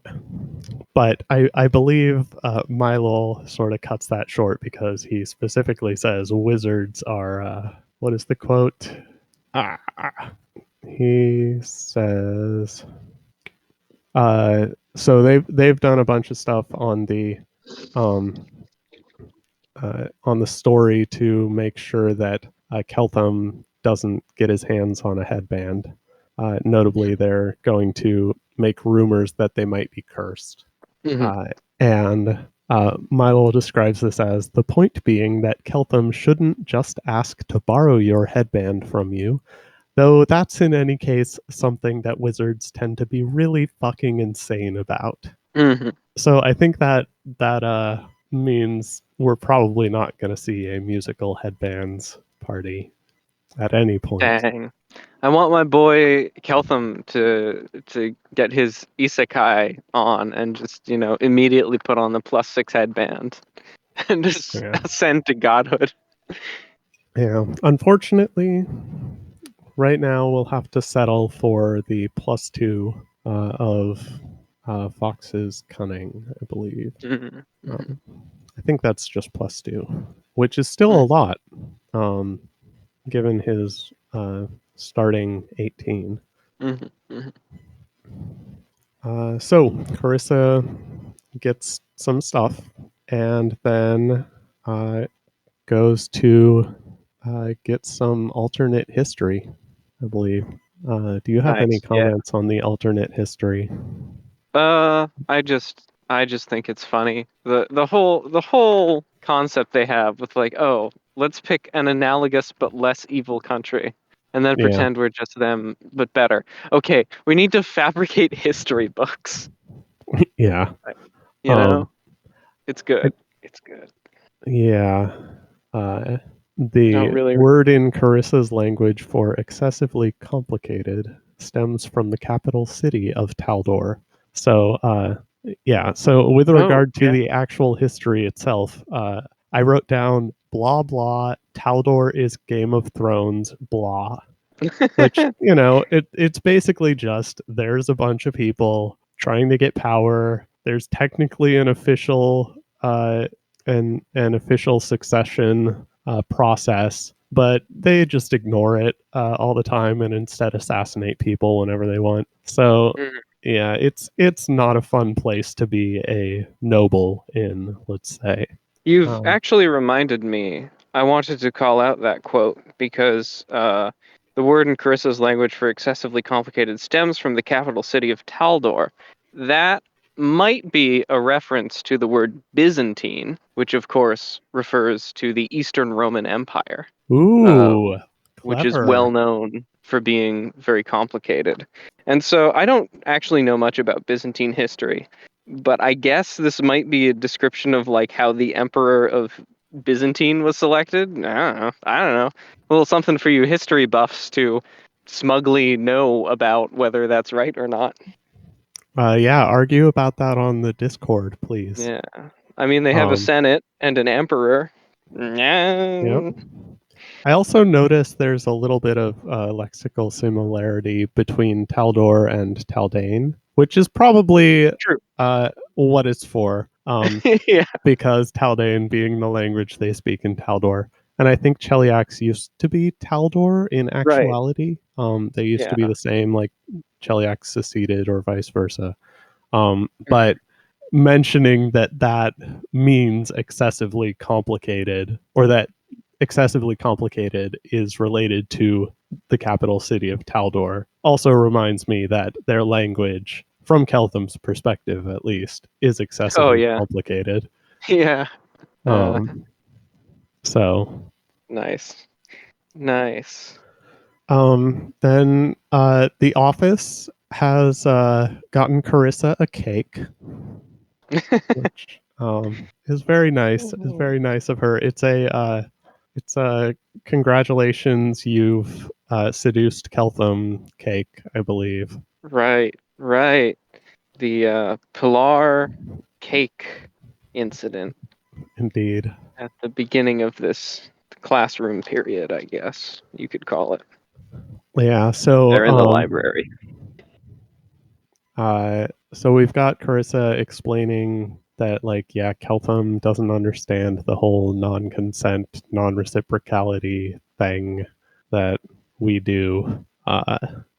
And they start trying to figure out, all right, well, how are we going to? Oh, I should mention this chapter I have titled "Nest of Snakes," which is a quote from Mhm. later, but it gives you an idea of sort of what's going on here, which is they're all hissing, trying to work out, arguing among Women be themselves who's going to seduce him next and how are we going to do it, and blah blah blah blah blah.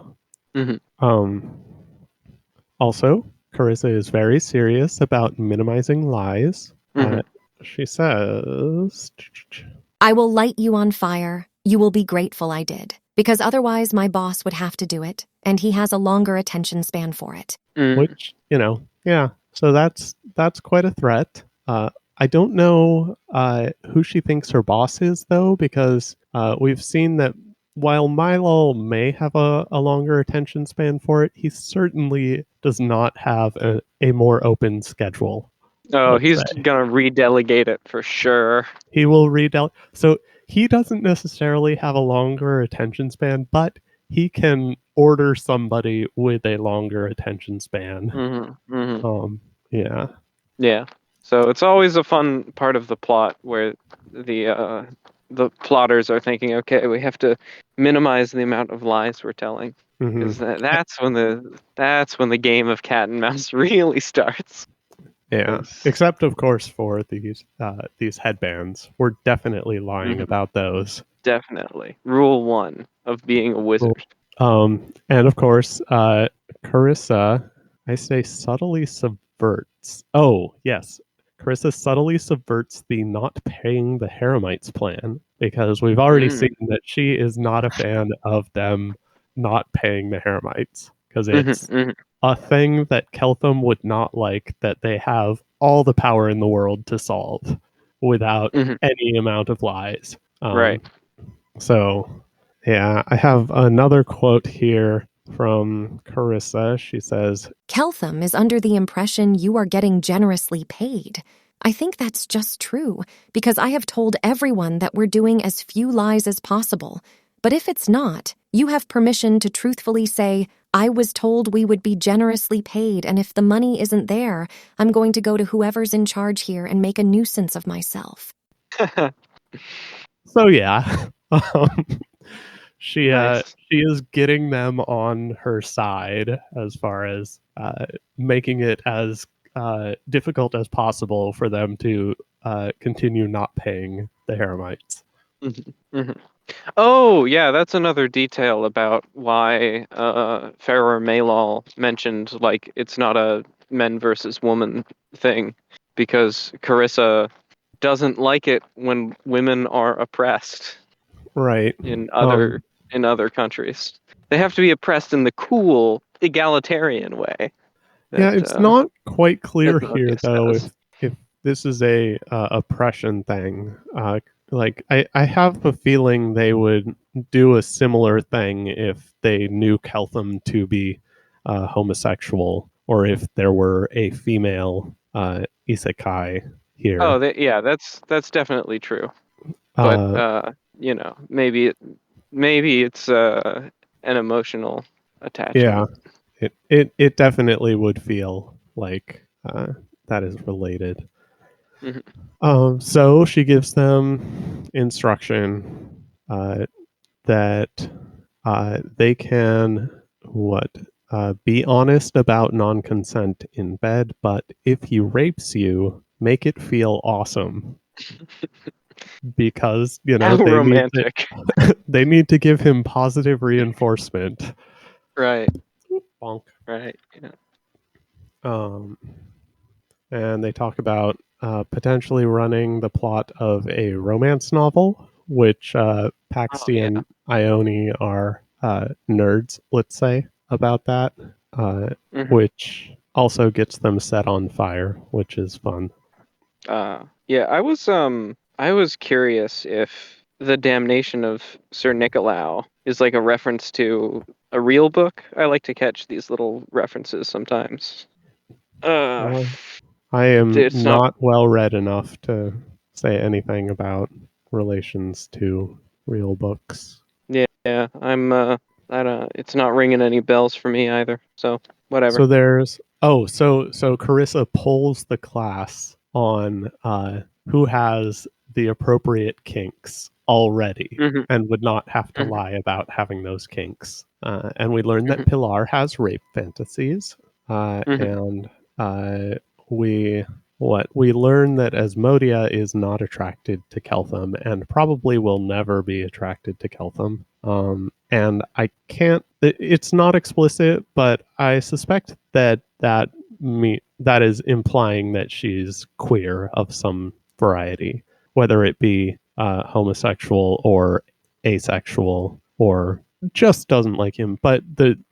And I'm not saying that because every heterosexual person should be able to be attracted to every person of their preferred sex, but in particular because Keltham is genetically engineered.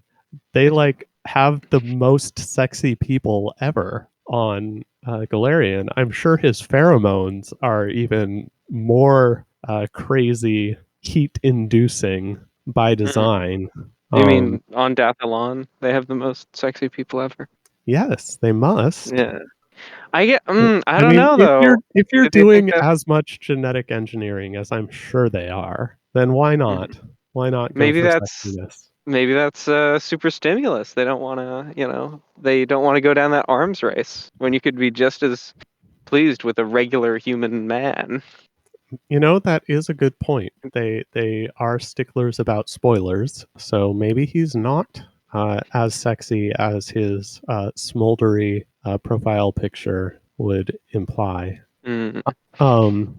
But yeah, Carissa is thinking, oh, it'll just it'll take some time. But I think it could just be that Asmodia is not interested in that class of person, whatever class that may be. Maybe she's racist be. and Keltham is white. True. Like that could be it. Uh, We have established that Taldane or Chilaxians have dark skin almost uniformly, right? yeah, yeah. Although Keltham in his pictures struck me as a guy with sort of lighter dark skin. Well, Sort of I you think might call it olive. Eliezer made a deal of Keltham's race when we were That is first true. introduced. He linked out to the actor who is captured in Keltham's profile pictures. Right. And the actor's Wikipedia page, I think it was, has a whole section on how many different racial influences he has. That's true. So he's That's true. like a big, lovely blend of all the races. Keltham, I presume. I Yeah. don't know if did we hear anything about whether Dathalon is actually single race by means of being every race, or if I they do think have variety? right by that link, Uh-huh. it was mentioned that I think this was actually the text of the link that was a hyperlink to the actor's ethnicity. The text was something along the lines of, yeah, everyone is just sort of mixed race in the sort of Uh-huh. what we people on Earth or people on Galarian would think, just because they have such higher mobility and they're trying to optimize to have, really smart and pro-social kids Yeah. instead of any sort of Racially aesthetic pure. diversity, if you will. Right. Or that's another way to say it. Yeah. So, yeah, and I believe, do know that there is diversity of, well, of course we know there's diversity of race as, capital R race as it is referred to in the rule book, which is there are Oh, elves right. and dwarves and halflings and such. Mhm. But I think also as far as skin color goes, I believe Chilaxians are a specific uniform skin color versus other countries.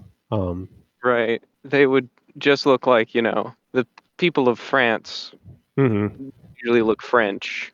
I assume it's that sort of geographic level Well, this has of been quite a lovely separation. digression from Yes. What were we talking trying to about? Oh, dissect right. Asmodia's Whether preference not for Asmodia is Keltham. racist. The Whether longest Asmodia is thread racist. in forum history, locked after 12,000 pages of heated debate. Indeed. Yeah. Okay, and interestingly, somewhere along here, Carissa is warning them about treating her differently because because Keltham has no reason to think she has any authority here, which is, I think that's just not true. I mean, it's true that that she doesn't necessarily have any authority in what the estate was before they came there, because she was this is not where she lives, this is not where she works.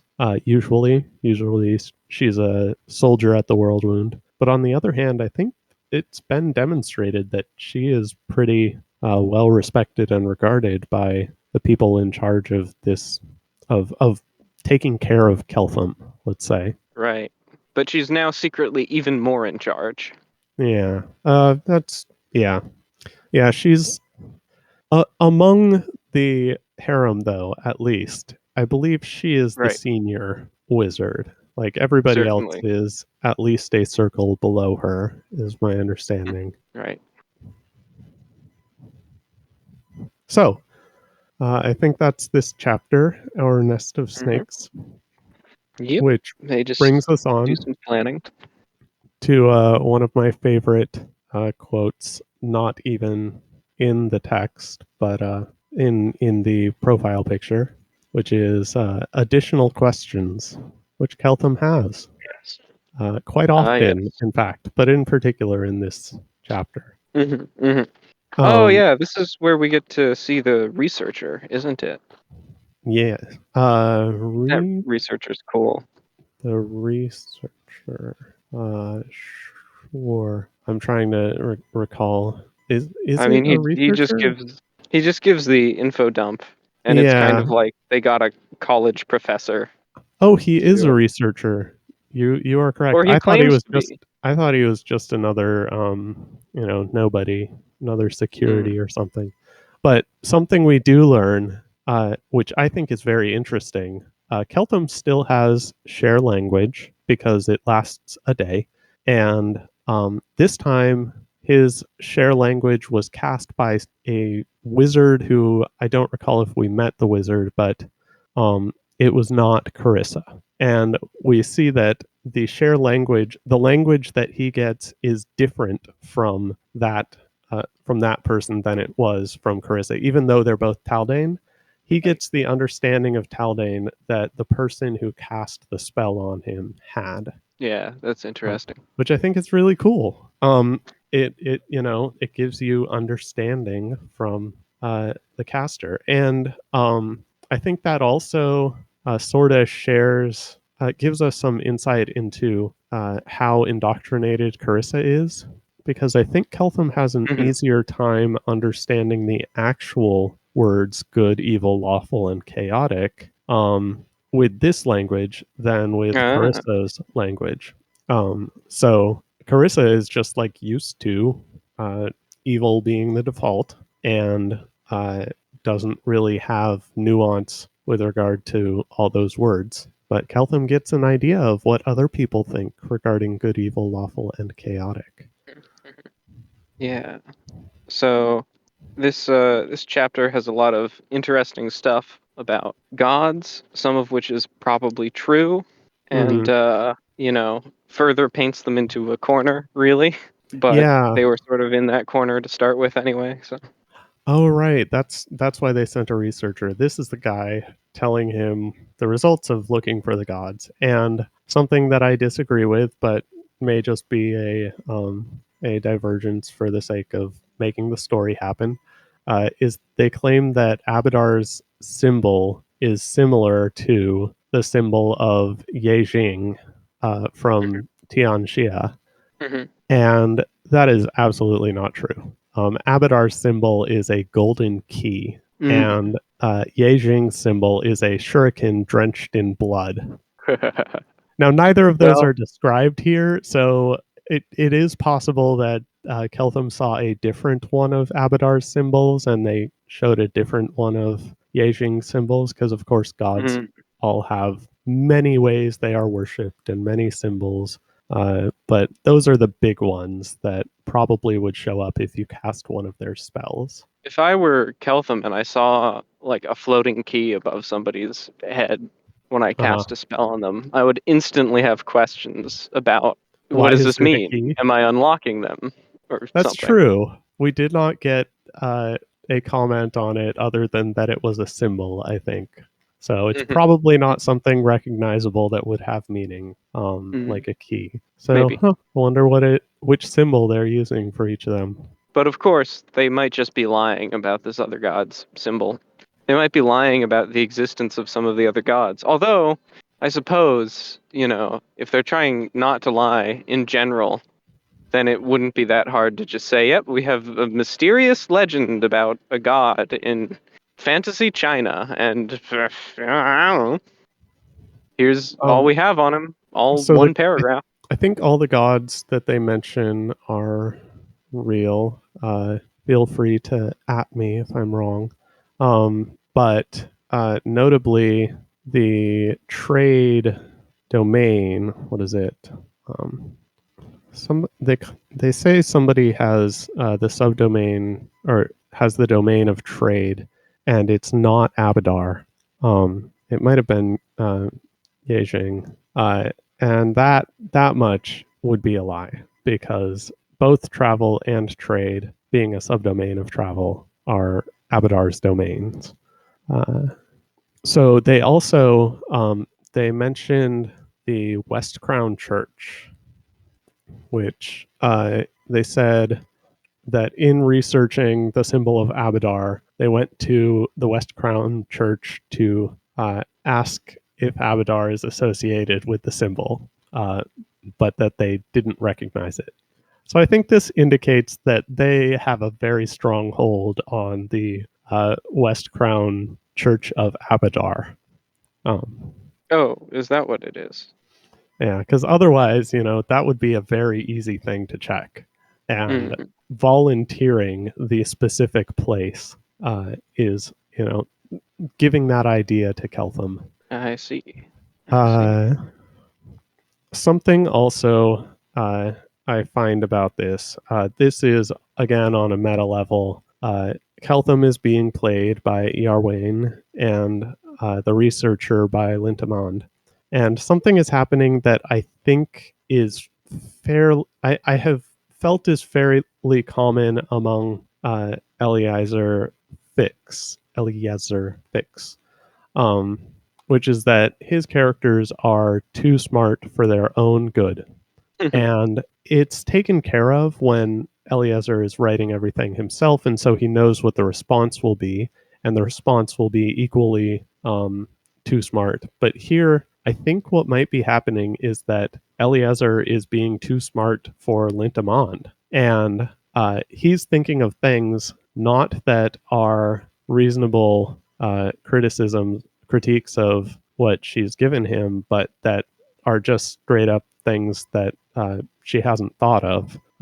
And some of this is just her coming up with stuff on the fly herself, not just the character coming up with stuff on the fly. And a big part of that is that, like, she's giving a lot of information just for free. Anytime Keltham asks about anything, the person he's asking has an answer, which is not a likely thing. I think I mentioned before that, in telling lies, it would be a lot easier to just say, I don't know, or oops, or I didn't think of that, than to make up a lie such as, we didn't tell you about your god because we didn't know about your god. And Lintamond is trying desperately not to say, I don't know, even for the things that Yarwain is thinking of that are totally out of left field. That's sort of the sense I get from this particular interaction. I don't know. I got the sense that, they're sending him this researcher to build up trust, and as a show of we're not hiding anything from you. Well, we sent this professor of religious studies over to tell you everything you need to know, and everything he's saying is useless actually, but it's a brilliant play to give him information he can't use as a show of goodwill. But that's kind of that's what I mean, is that they never don't have an answer, and that is very suspicious to me. I see what you mean. That if they sent a researcher over who was just a researcher of whatever, and I asked him any questions that are not directly in his line of work or in his field of research, which, to be fair, like, most of this is still about religion, but a lot of it is way too specific and not non-standard questioning. Right. And I would be very suspicious, I think, if I got an answer for everything out of somebody who just on the fly was found to do this thing.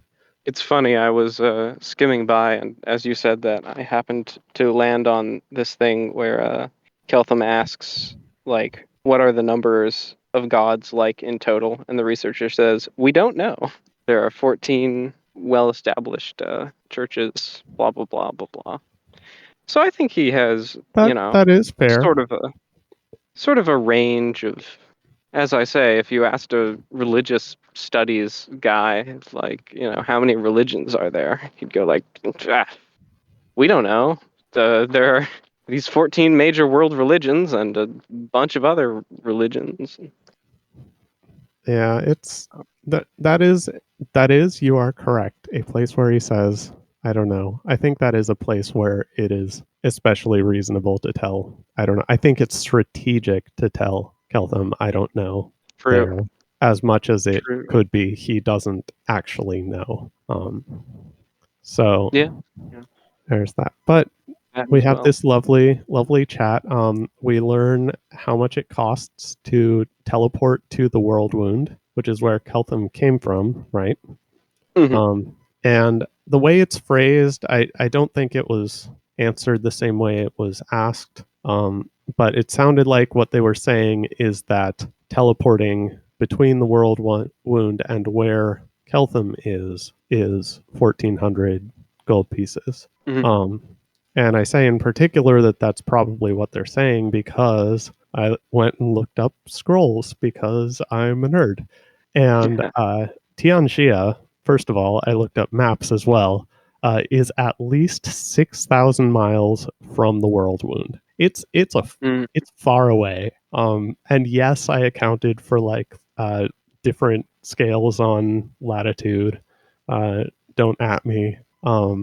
It's a long way between the closest point on Tianxia and the world wound, and that's still at least 6,000 miles, which if you're going to cast that at regular teleport, which supports, I believe, 100 miles per level, that would be 60 caster levels, which is not a thing that exists, basically. Or you could do it in 6 to 7 scrolls. Scrolls, Mhm. I believe, officially, at least all the scrolls you can buy in stores, all are scribed at the minimum caster level in order to cast that spell. Mhm. So you can deduce how far that particular teleport would give you. But yeah, whereas Cheliax is much closer. It's only about 1,000 miles, which would be one scroll of teleport.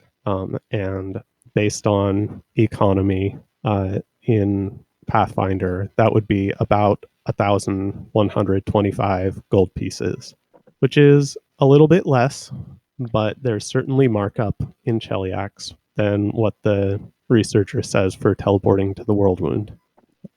Anyhow, As you finished that tangent, my brain started churning away at like, if they're 1,000 miles away from the North Pole or something, shouldn't they all have light skin? Wait, how does the sun work in this planet anyway?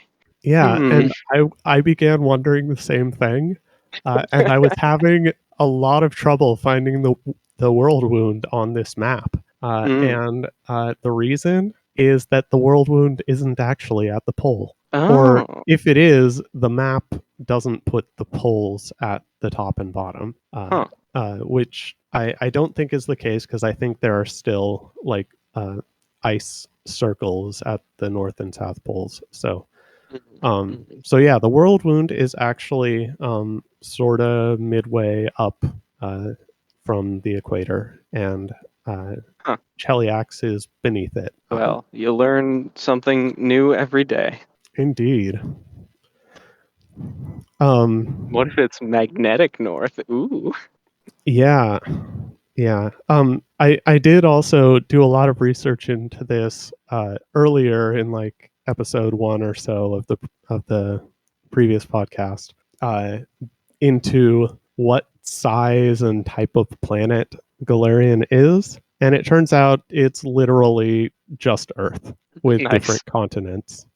It is Okay. it is the size of Earth, according to this this map, or according to random source. So I suppose maybe the distance is different because I wasn't using an official map, because the official maps, there's like a separate one for Tianxia than there is for the place where Cheliax is, whose name I am blanking on. They don't have a map that combines them both, I think. And so there's a fan map that combines them both. But it is fairly official. They have some fairly official maps that are made by fans. All right. So more with the economy. Keltham reasons that 20 unskilled labor years, which I believe was the cost of teleport, or something like that. He says it squares with a military of 1,000 people. And I don't know what to make of that. What does he think a military should be, personnel wise? How many people should be in a military in this country, which I think, did we hear it was 1 billion or so? Or was it a lot less? Cheliax?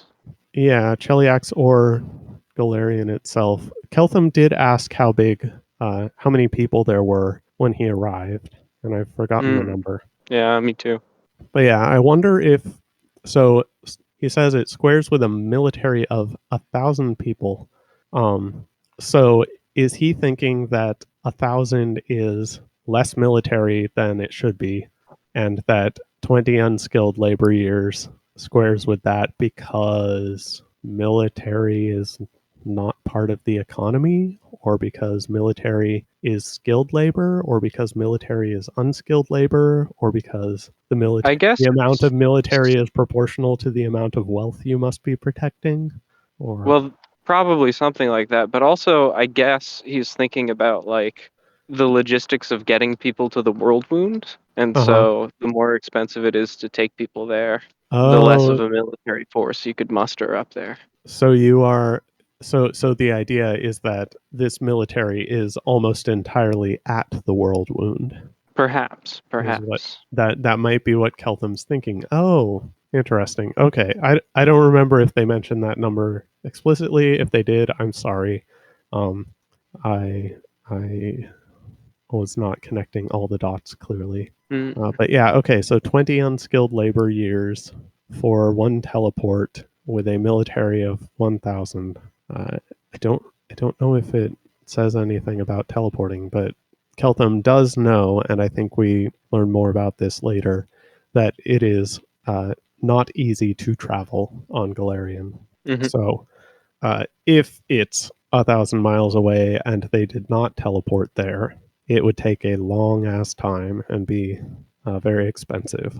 So maybe he's thinking of comparing that teleport to the amount of time spent on the trail or something. Yeah, I guess it would take like most of a year to get there. I don't know what they have. I don't know how fast horses go. That's my main limit. Yeah, I don't know either. Well, also horses have to take breaks, blah, blah, blah, blah, blah. Sure, yeah. Yeah. Anyway, the riveting supply and demand that readers of this fic have learned to demand. Indeed. All right, and then we get to speaking of mobility. Keltham is wondering what it means to have a regional god, or a geographically constrained god, right? Yeah.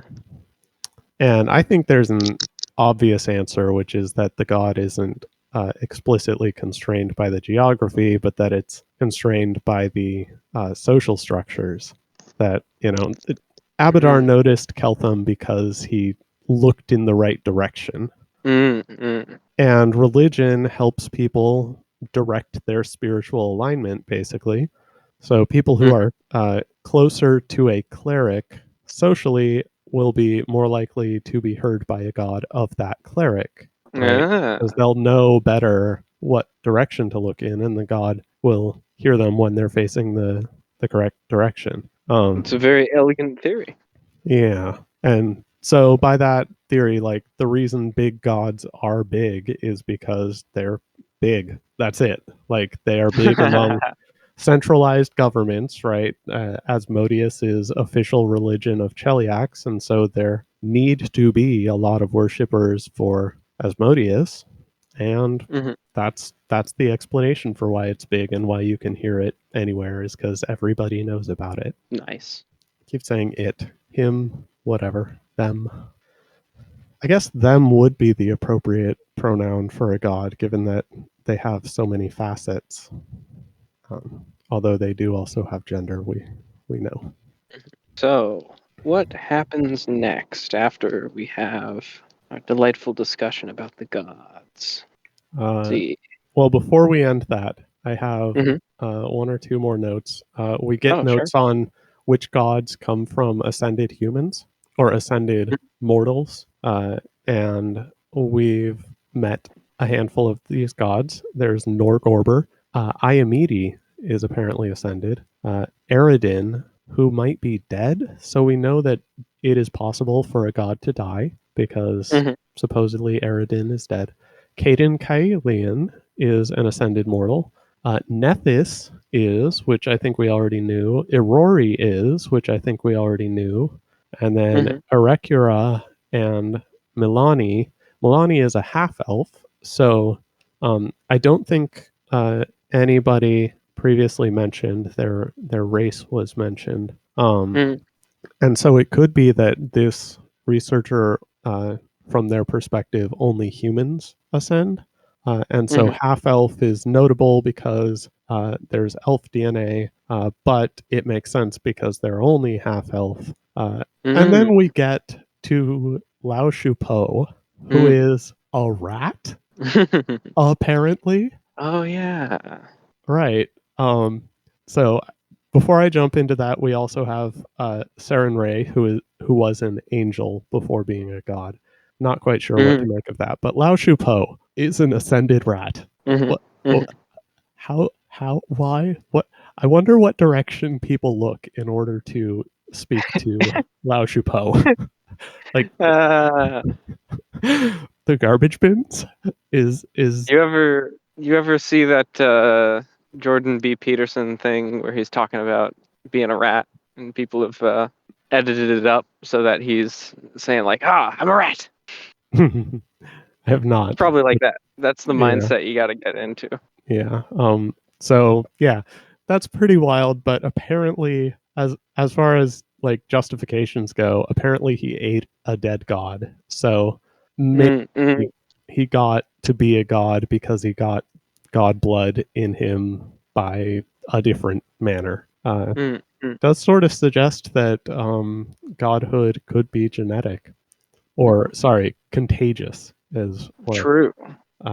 which True. is maybe one of the reasons the gods worked so hard to keep Nethys from ascending, because they know that Nethys is like really terrible at social distancing and wants to be Mhm. everywhere. Mhm. So, yeah, I wonder if Yeah. we'll encounter that later. Yeah, I'm Being still a god. excited to see if they get to the Starstone and how it actually works and stuff. That'll be cool. Yeah. So we did know. I didn't realize exactly how popular Starstone God appearance is, Right. or Ascension. Really, like how many of the Mhm. gods that we have met are ascended, and how many are not. Like the ones who are not ascended, I think so far that we've met are Abadar and Asmodeus. Atolmens, who is not even a god. Atolmens is like a super god, or something. Mhm. And is that it? Are those the only born gods that Mhm. we've met? Well, they keep mentioning Pharasma, who is also, is really the super god, Yeah. and Ptolemons is just her minion. I guess. I Yeah, assume her there are a brain. bunch of really inhuman gods around, and we just haven't heard of them. Maybe because they aren't as interested in mortal affairs. Yeah. I wonder how, like, if that has something to do with why Abadar and Asmodeus are A, lawful, and B, the ones involved in, I would say most directly involved in this event, is they care about people who are different. People are, maybe they're feeling like there are too many ascended gods, and they want to make sure that Keltham, if he becomes a god, becomes the kind of god that they like. Mm. I don't know. Kind of one. It's kind of like I wonder if there is god racism or god xenophobia going on here. Mm. We already know with Nethys the answer is yes. Yeah. But that has come and gone. All right. Now, I think, are we at the end of this scene with the Yeah, I think researcher? I don't have anything else to say about this chapter. All right. Well, the next chapter is nice and light. Uh, it is, again, lunch. And I have titled this one Chapter 79, Dramatis Personae. And that's because we meet some of the cast in this chapter. And they go to lunch. Let's see. Oh, Carissa is concerned about spoilers with regards to telling the Heremites about what they did. I think she mentions that, like, Keltham asks how much she's going to tell, or somehow it comes up. And I'm curious, like, how, I don't know, is that spoilers specifically because they expect all of the Heremites to have sex with Keltham? That, I I if they couldn't hear say. her Possibly. experience, then specifically it's not just what they did, it's the fact that she did it with Keltham. And so her answer as to is Keltham a sadist is as much a spoiler as she is willing to give, just Mm. yes or no. Yeah. Now that you explain it, I think that's really plausible. Yeah. um Because what are they gonna do? Imagine getting with Keltham and then checking off boxes in their mind when it actually comes time. That's no fun. yeah. um so we also learn, quote unquote, at least the story is that Carissa's headband supposedly cost 6 days of her expected future salary, which we've already established headbands are extraordinarily expensive. So I think if this doesn't seal the deal that she's important here, I don't know what does. Because yeah, if I could if I could have a intelligence boosting magical artifact per week, I'd be very happy. That's more, I think, even than adventurers usually get. And adventurers are very they they get a lot of nice stuff. Right. Right. Although sporadically, and they just take it from people sometimes. Um, so she cleans his shirt, which is uh, not interesting, but it is interesting in the non-interestingness, which is she's probably casting prestidigitation, and that is a cantrip. So she could have done that whenever the hell she wanted, but it is a wizard spell, and so, like, uh, what am I trying to say with this note? Confirmed. It's, yeah, like there shouldn't be an aura to it, both because it's not divine and also because the effect of it isn't actually magically doing anything. Prestidigitation, or it isn't violating the laws of physics. Basically, prestidigitation just moves things around. It's basic sleight of hand, except your hand is longer and invisible. Um, and in this case, you have very fine dexterity to take all of the grime out of Keltham's shirt. But basically, it's mundane interaction with the world. It's not transforming one thing into another. Though it can change. It can change scents and tastes, but that also is a chemical thing. So I've always heard it summed up as prestidigitation is you're allowed to do like a little thing. It's fine. yeah, I think the most you can do with prestidigitation is light a fire, and possibly not even that. As in, like, you can light a candle. So probably when she lit Ione and was it Paxti on fire? That was probably prestidigitation.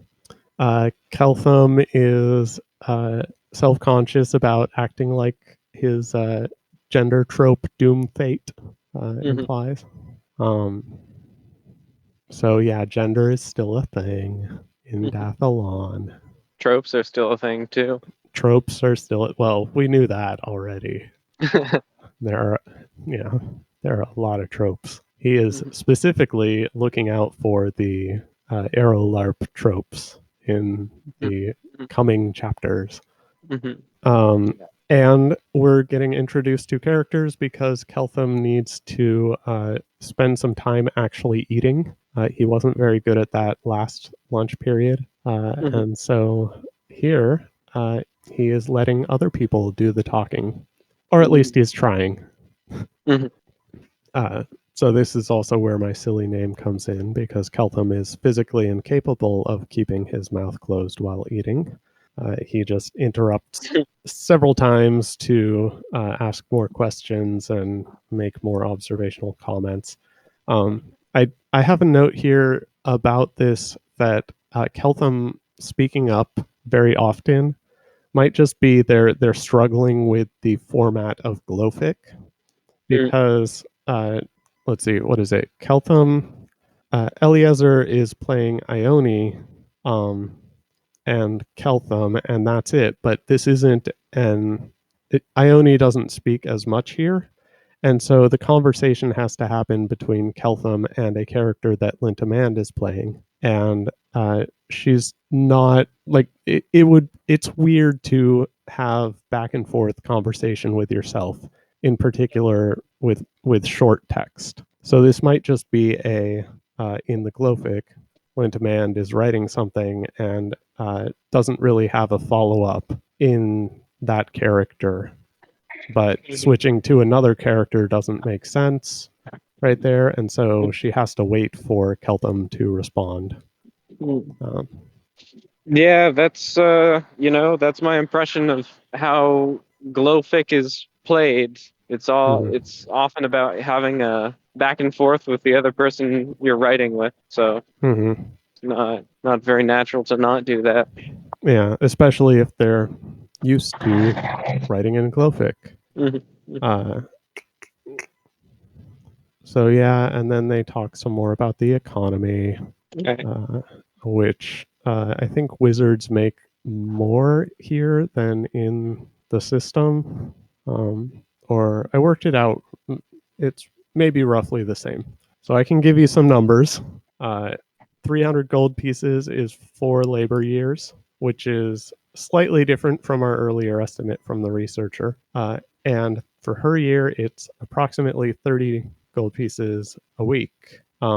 Based on the rules, you make money doing your profession with a profession skill, and 1/2 times your profession's check gives you the amount of gold pieces you make in a week, which is less than 30 gold pieces because you rarely roll skills above 30.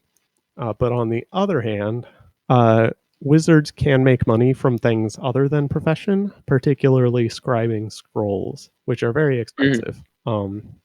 And a scroll takes 2 hours to scribe and gives you 250 gold pieces for, I think that was a level one scroll I looked for. So that's a lot of gold pieces, but then you have to remember that half of that is raw materials. And if you're actually playing the game as a player, sell prices are 50% of purchase prices. So you actually lose money by selling scrolls in Wow. the regular system. But if we look at the regular system as sort of guidelines and No, you see, it's an efficient economy, so you can't yeah. gain economic profit that way. So I'm gonna need your help here, if possible, which is to Okay. say that we learned that Dathalon has downward price stickiness.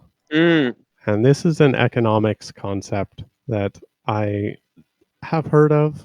I know what I think I know what it means, but it doesn't make sense in my head. And it doesn't make sense in Keldom's head either, I think. mm.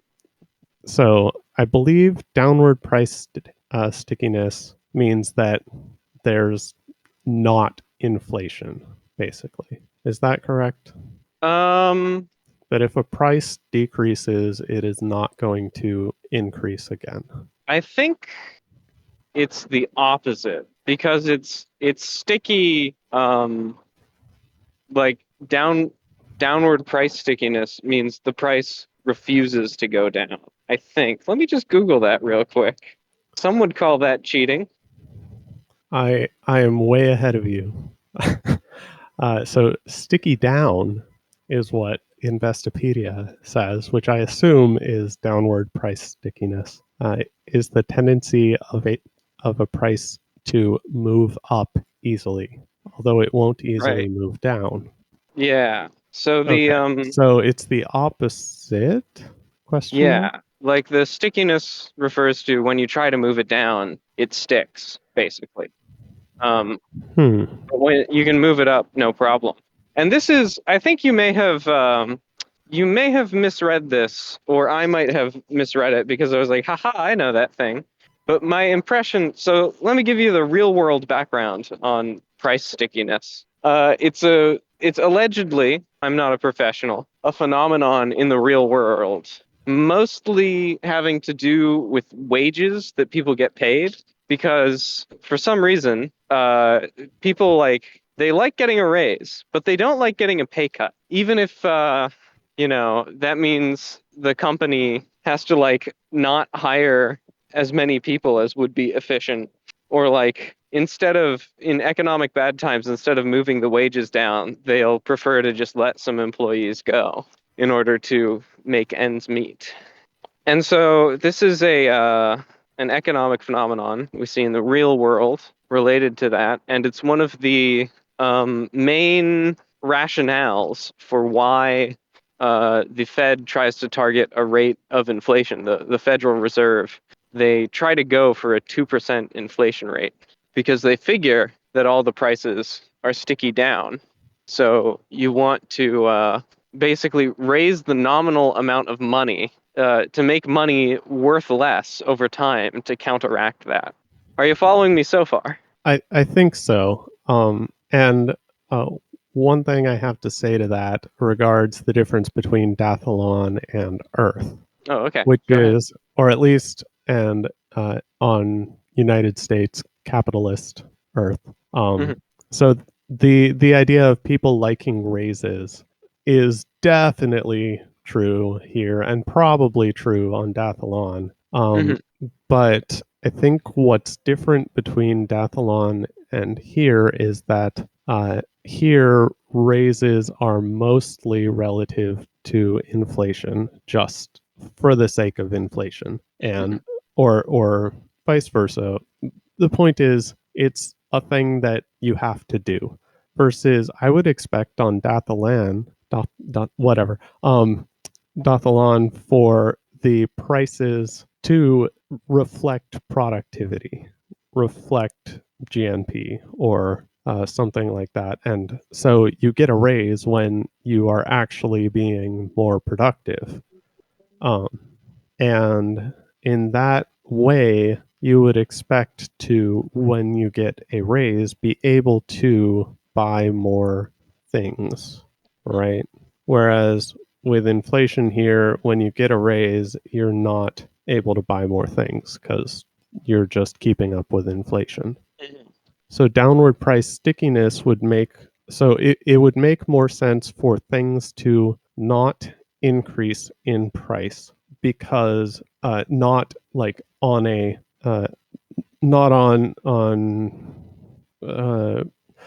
not because of there not being inflation, but because the increases in money available, the inflation is because there is more of the stuff available. And so any increase in inflation would be counteracted by an increase in supply. Right, right. So yeah, that's a thing that I'm told is a concept in monetary theory, that your money Right. supply increases, but if your value supply also increases at like the same rate, Mhm. then you should be fine. It's technically not even inflation at that point, I suppose. Right.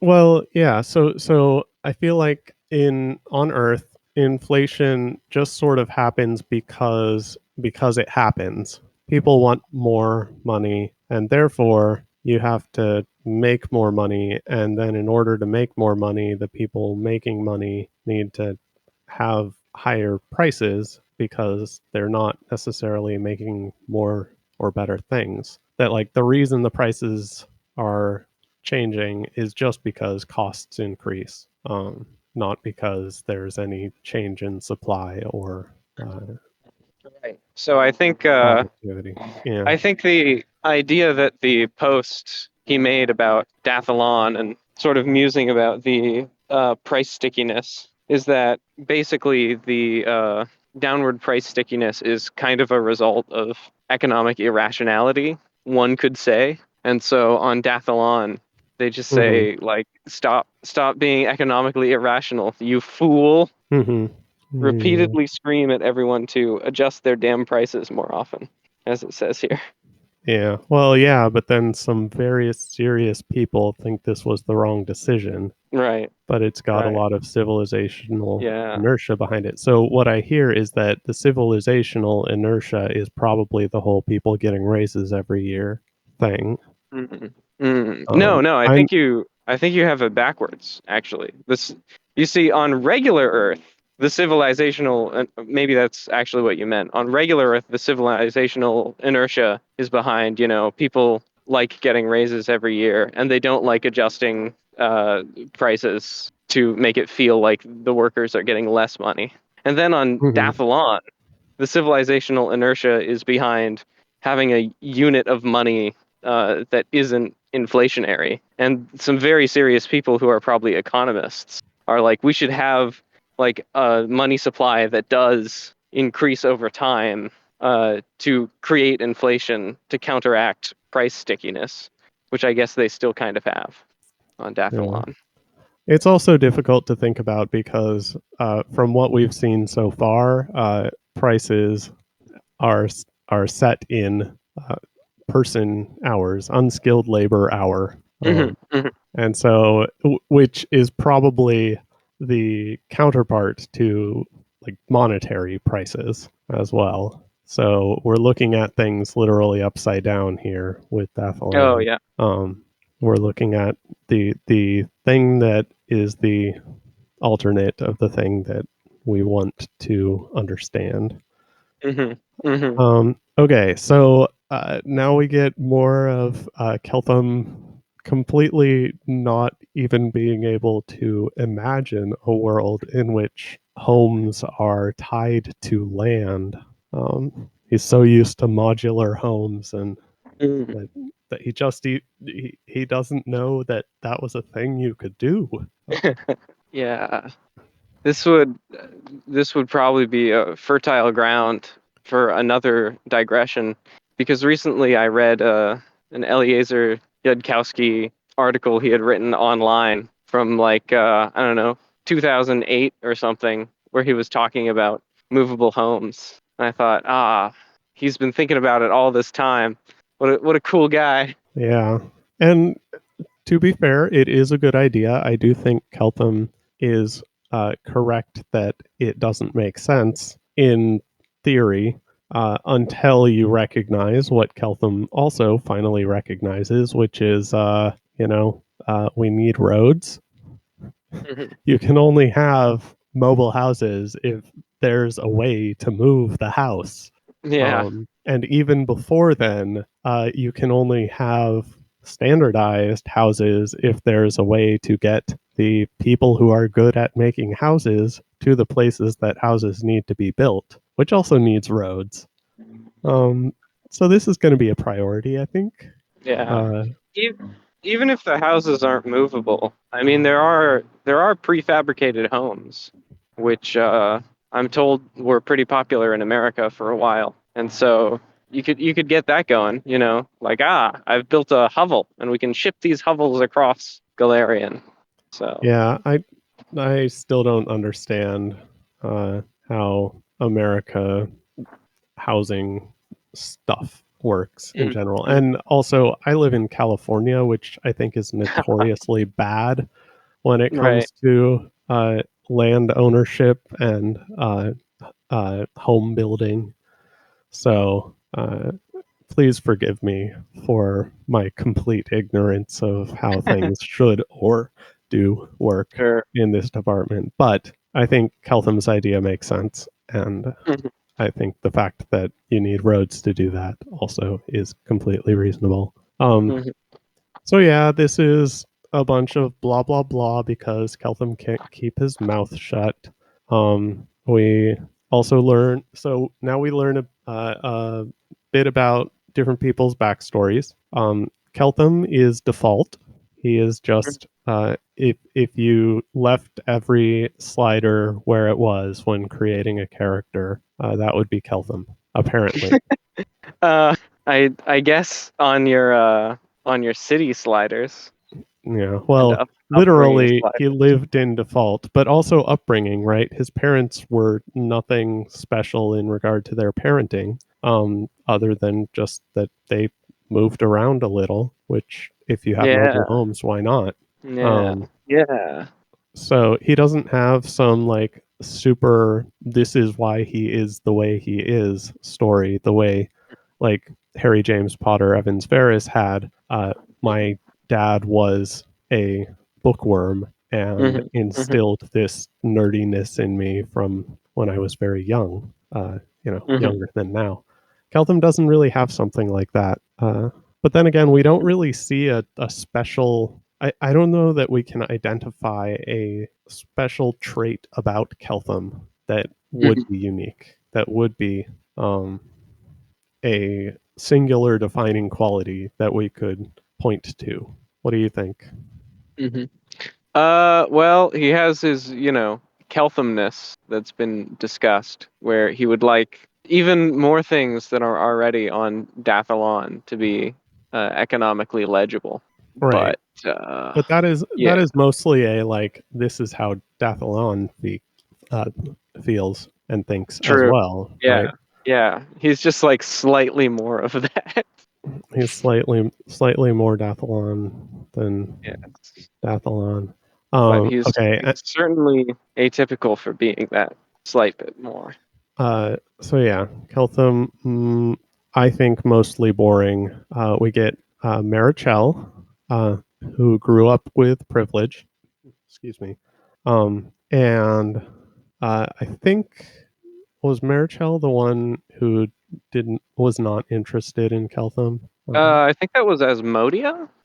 Was yeah. So either way, she was privileged. She had what wizard. I lost my place. She had a wizard father and a cleric mother. So since we have learned wizards make a lot of money, she probably grew up with a lot of money. Hmm. Ione has Harry Potter's backstory, Nice. so that's fun. She was not a fan of her. Were they even adoptive parents? I think she was. Remember? She was, I believe, sold to the school. Oh. Not even going there by choice. So like, Hmm. if you took Harry Potter's parents are terrible and took that up one more step, Hmm. that is Ione. And then we haven't seen Tonia for a while, but we get some more about her. She's the one who got hit with the truth spell first. And she apparently grew up on a farm and got scouted by the priest of a nearby village. Nearby, in quotation marks, there in my notes. So, names, backstories. That's our dramatis personae here. Nice. We didn't get all the named Heramites, which You is still haven't met all of them. The well Yeah. is deeper. Well as deeper. But we also, as you mentioned, there's Asmodia. We haven't heard her backstory. There are several. I think they did name a lot of them when Keltham first said, like, have name tags. Mhm. He made a note to get their names. Anything else while Keltham is chatting over lunch? No, I thought the whole lunch period was, some delightful character writing, delightful backstory getting, and that would actually be my entire note on this section if you hadn't pulled out interesting things to think about. Wonderful. All right. So next up, Keltham asks Carissa to talk to her manager. So Keltham's a bit of a Karen right here. He's Yeah. not a fan with how like the housing, buildings, roads situation is, and clearly he's not talking to the right people. So Classic.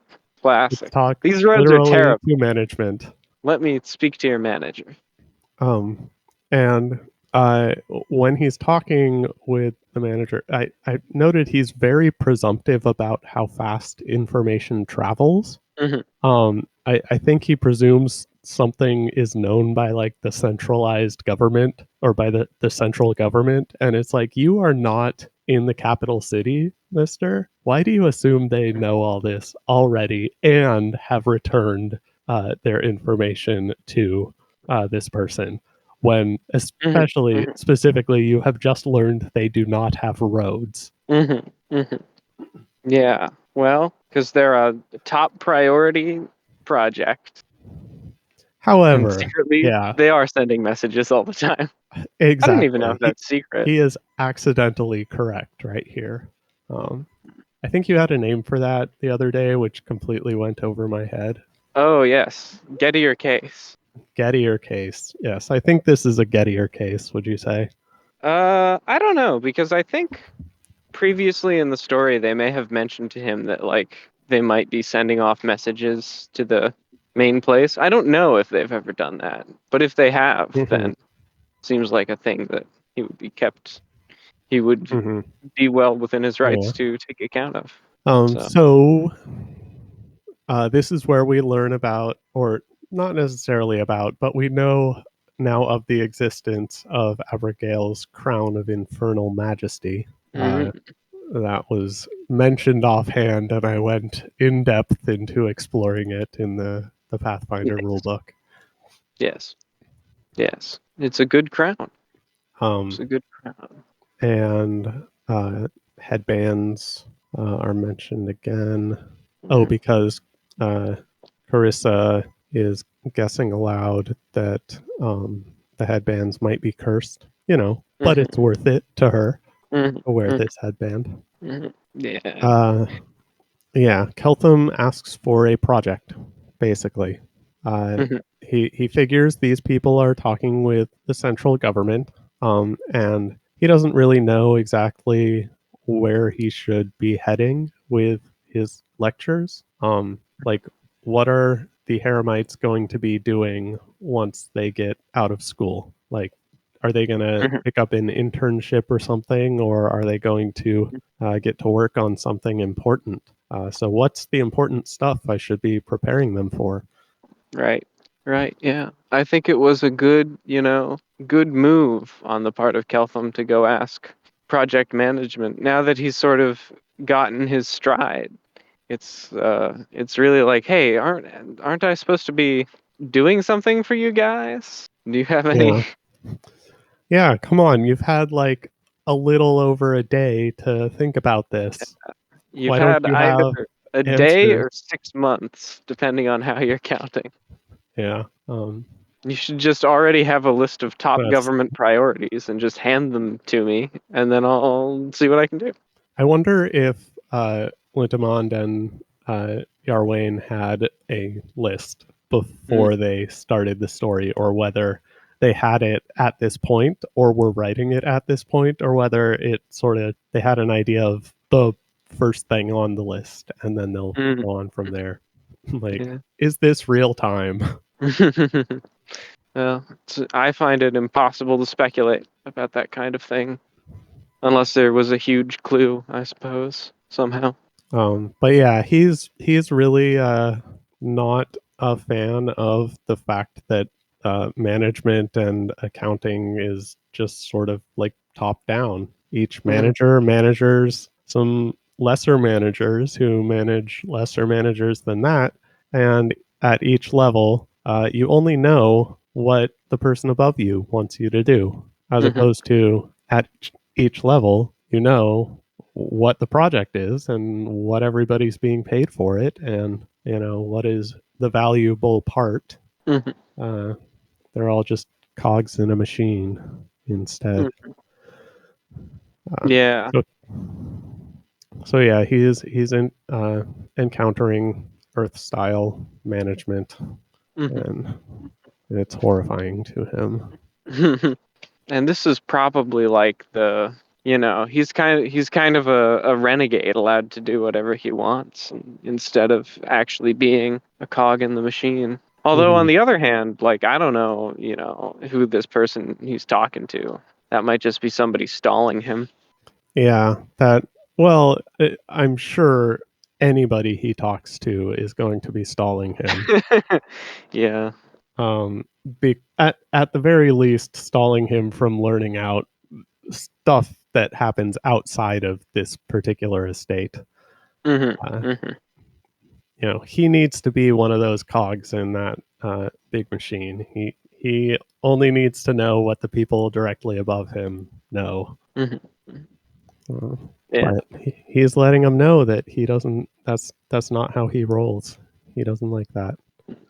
Yeah. So in this segment, we get some fun insights into how Dathalani organizations work, and that's pretty cool. If I were making an organization, maybe I would have a big list of all of our goals and how much money that was worth. Maybe that would be a good idea. Then if somebody showed up, I could just give them the list. Yeah. I really like that one of the first places he went is avoiding an epidemic. He's heard that infectious diseases are still a thing, and that they're a big problem, particularly in chaotic countries, right? So coming up with like vaccines and such is something that he probably could do a lot to contribute to. Sure. And so he asks Yeah. about how much those are worth, and I'm interested that they give a number which is 50,000 gold pieces to avoid an epidemic. And they of course have a caveat there, which is that you can't later have that same epidemic as a result of what you did to avoid it in the first place. Like, we're not paying to delay it; we're paying to avoid it. And 50,000 gold pieces, a lot of economics we've encountered recently. So that breaks down to 100 Hermite weeks. 1,000, right? They make 50 gold pieces a week. Is that correct? I'm saying yes, but I don't remember. Standard is 30 gold pieces per week. So yeah, and I can't do math, so I wrote 100, but I think that's 1,000 Hermite weeks, which isn't huge and it isn't small. So like, that's fair, and I think that's a thing that would be good for us to know general public when talking about like how we should respond to pandemics or epidemics is how much damage this is causing and how much we can afford to pay to avert that damage. Right. Right. Yeah. There was all that, many smart people during COVID said, aha, finally, all my years of modeling the economic impacts of a pandemic, finally I can apply this to the real world and think really hard about, lockdowns and stuff and funding vaccines and so forth. That went well.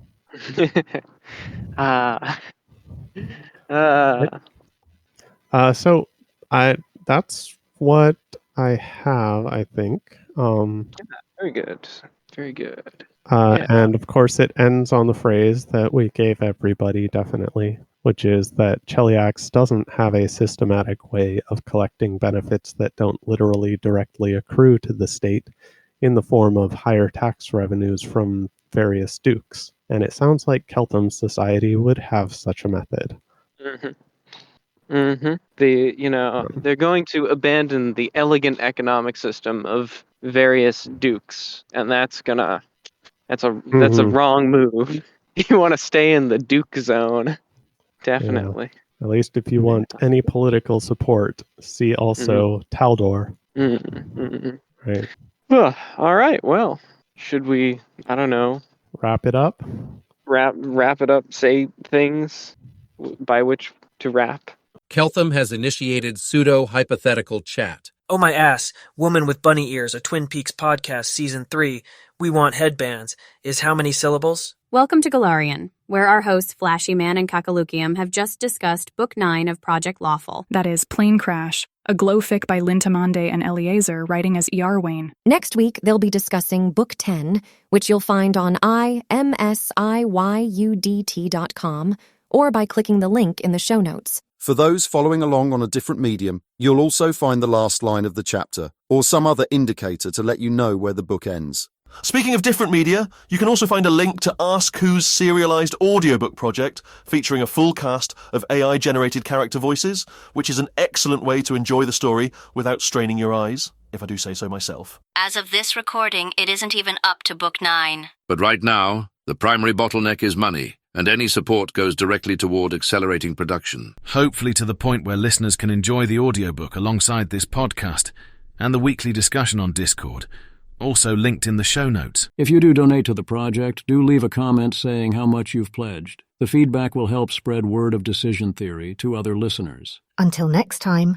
Yeah, and I hope you've enjoyed this episode. I am Flashy Man. And I am Cakoluchiam.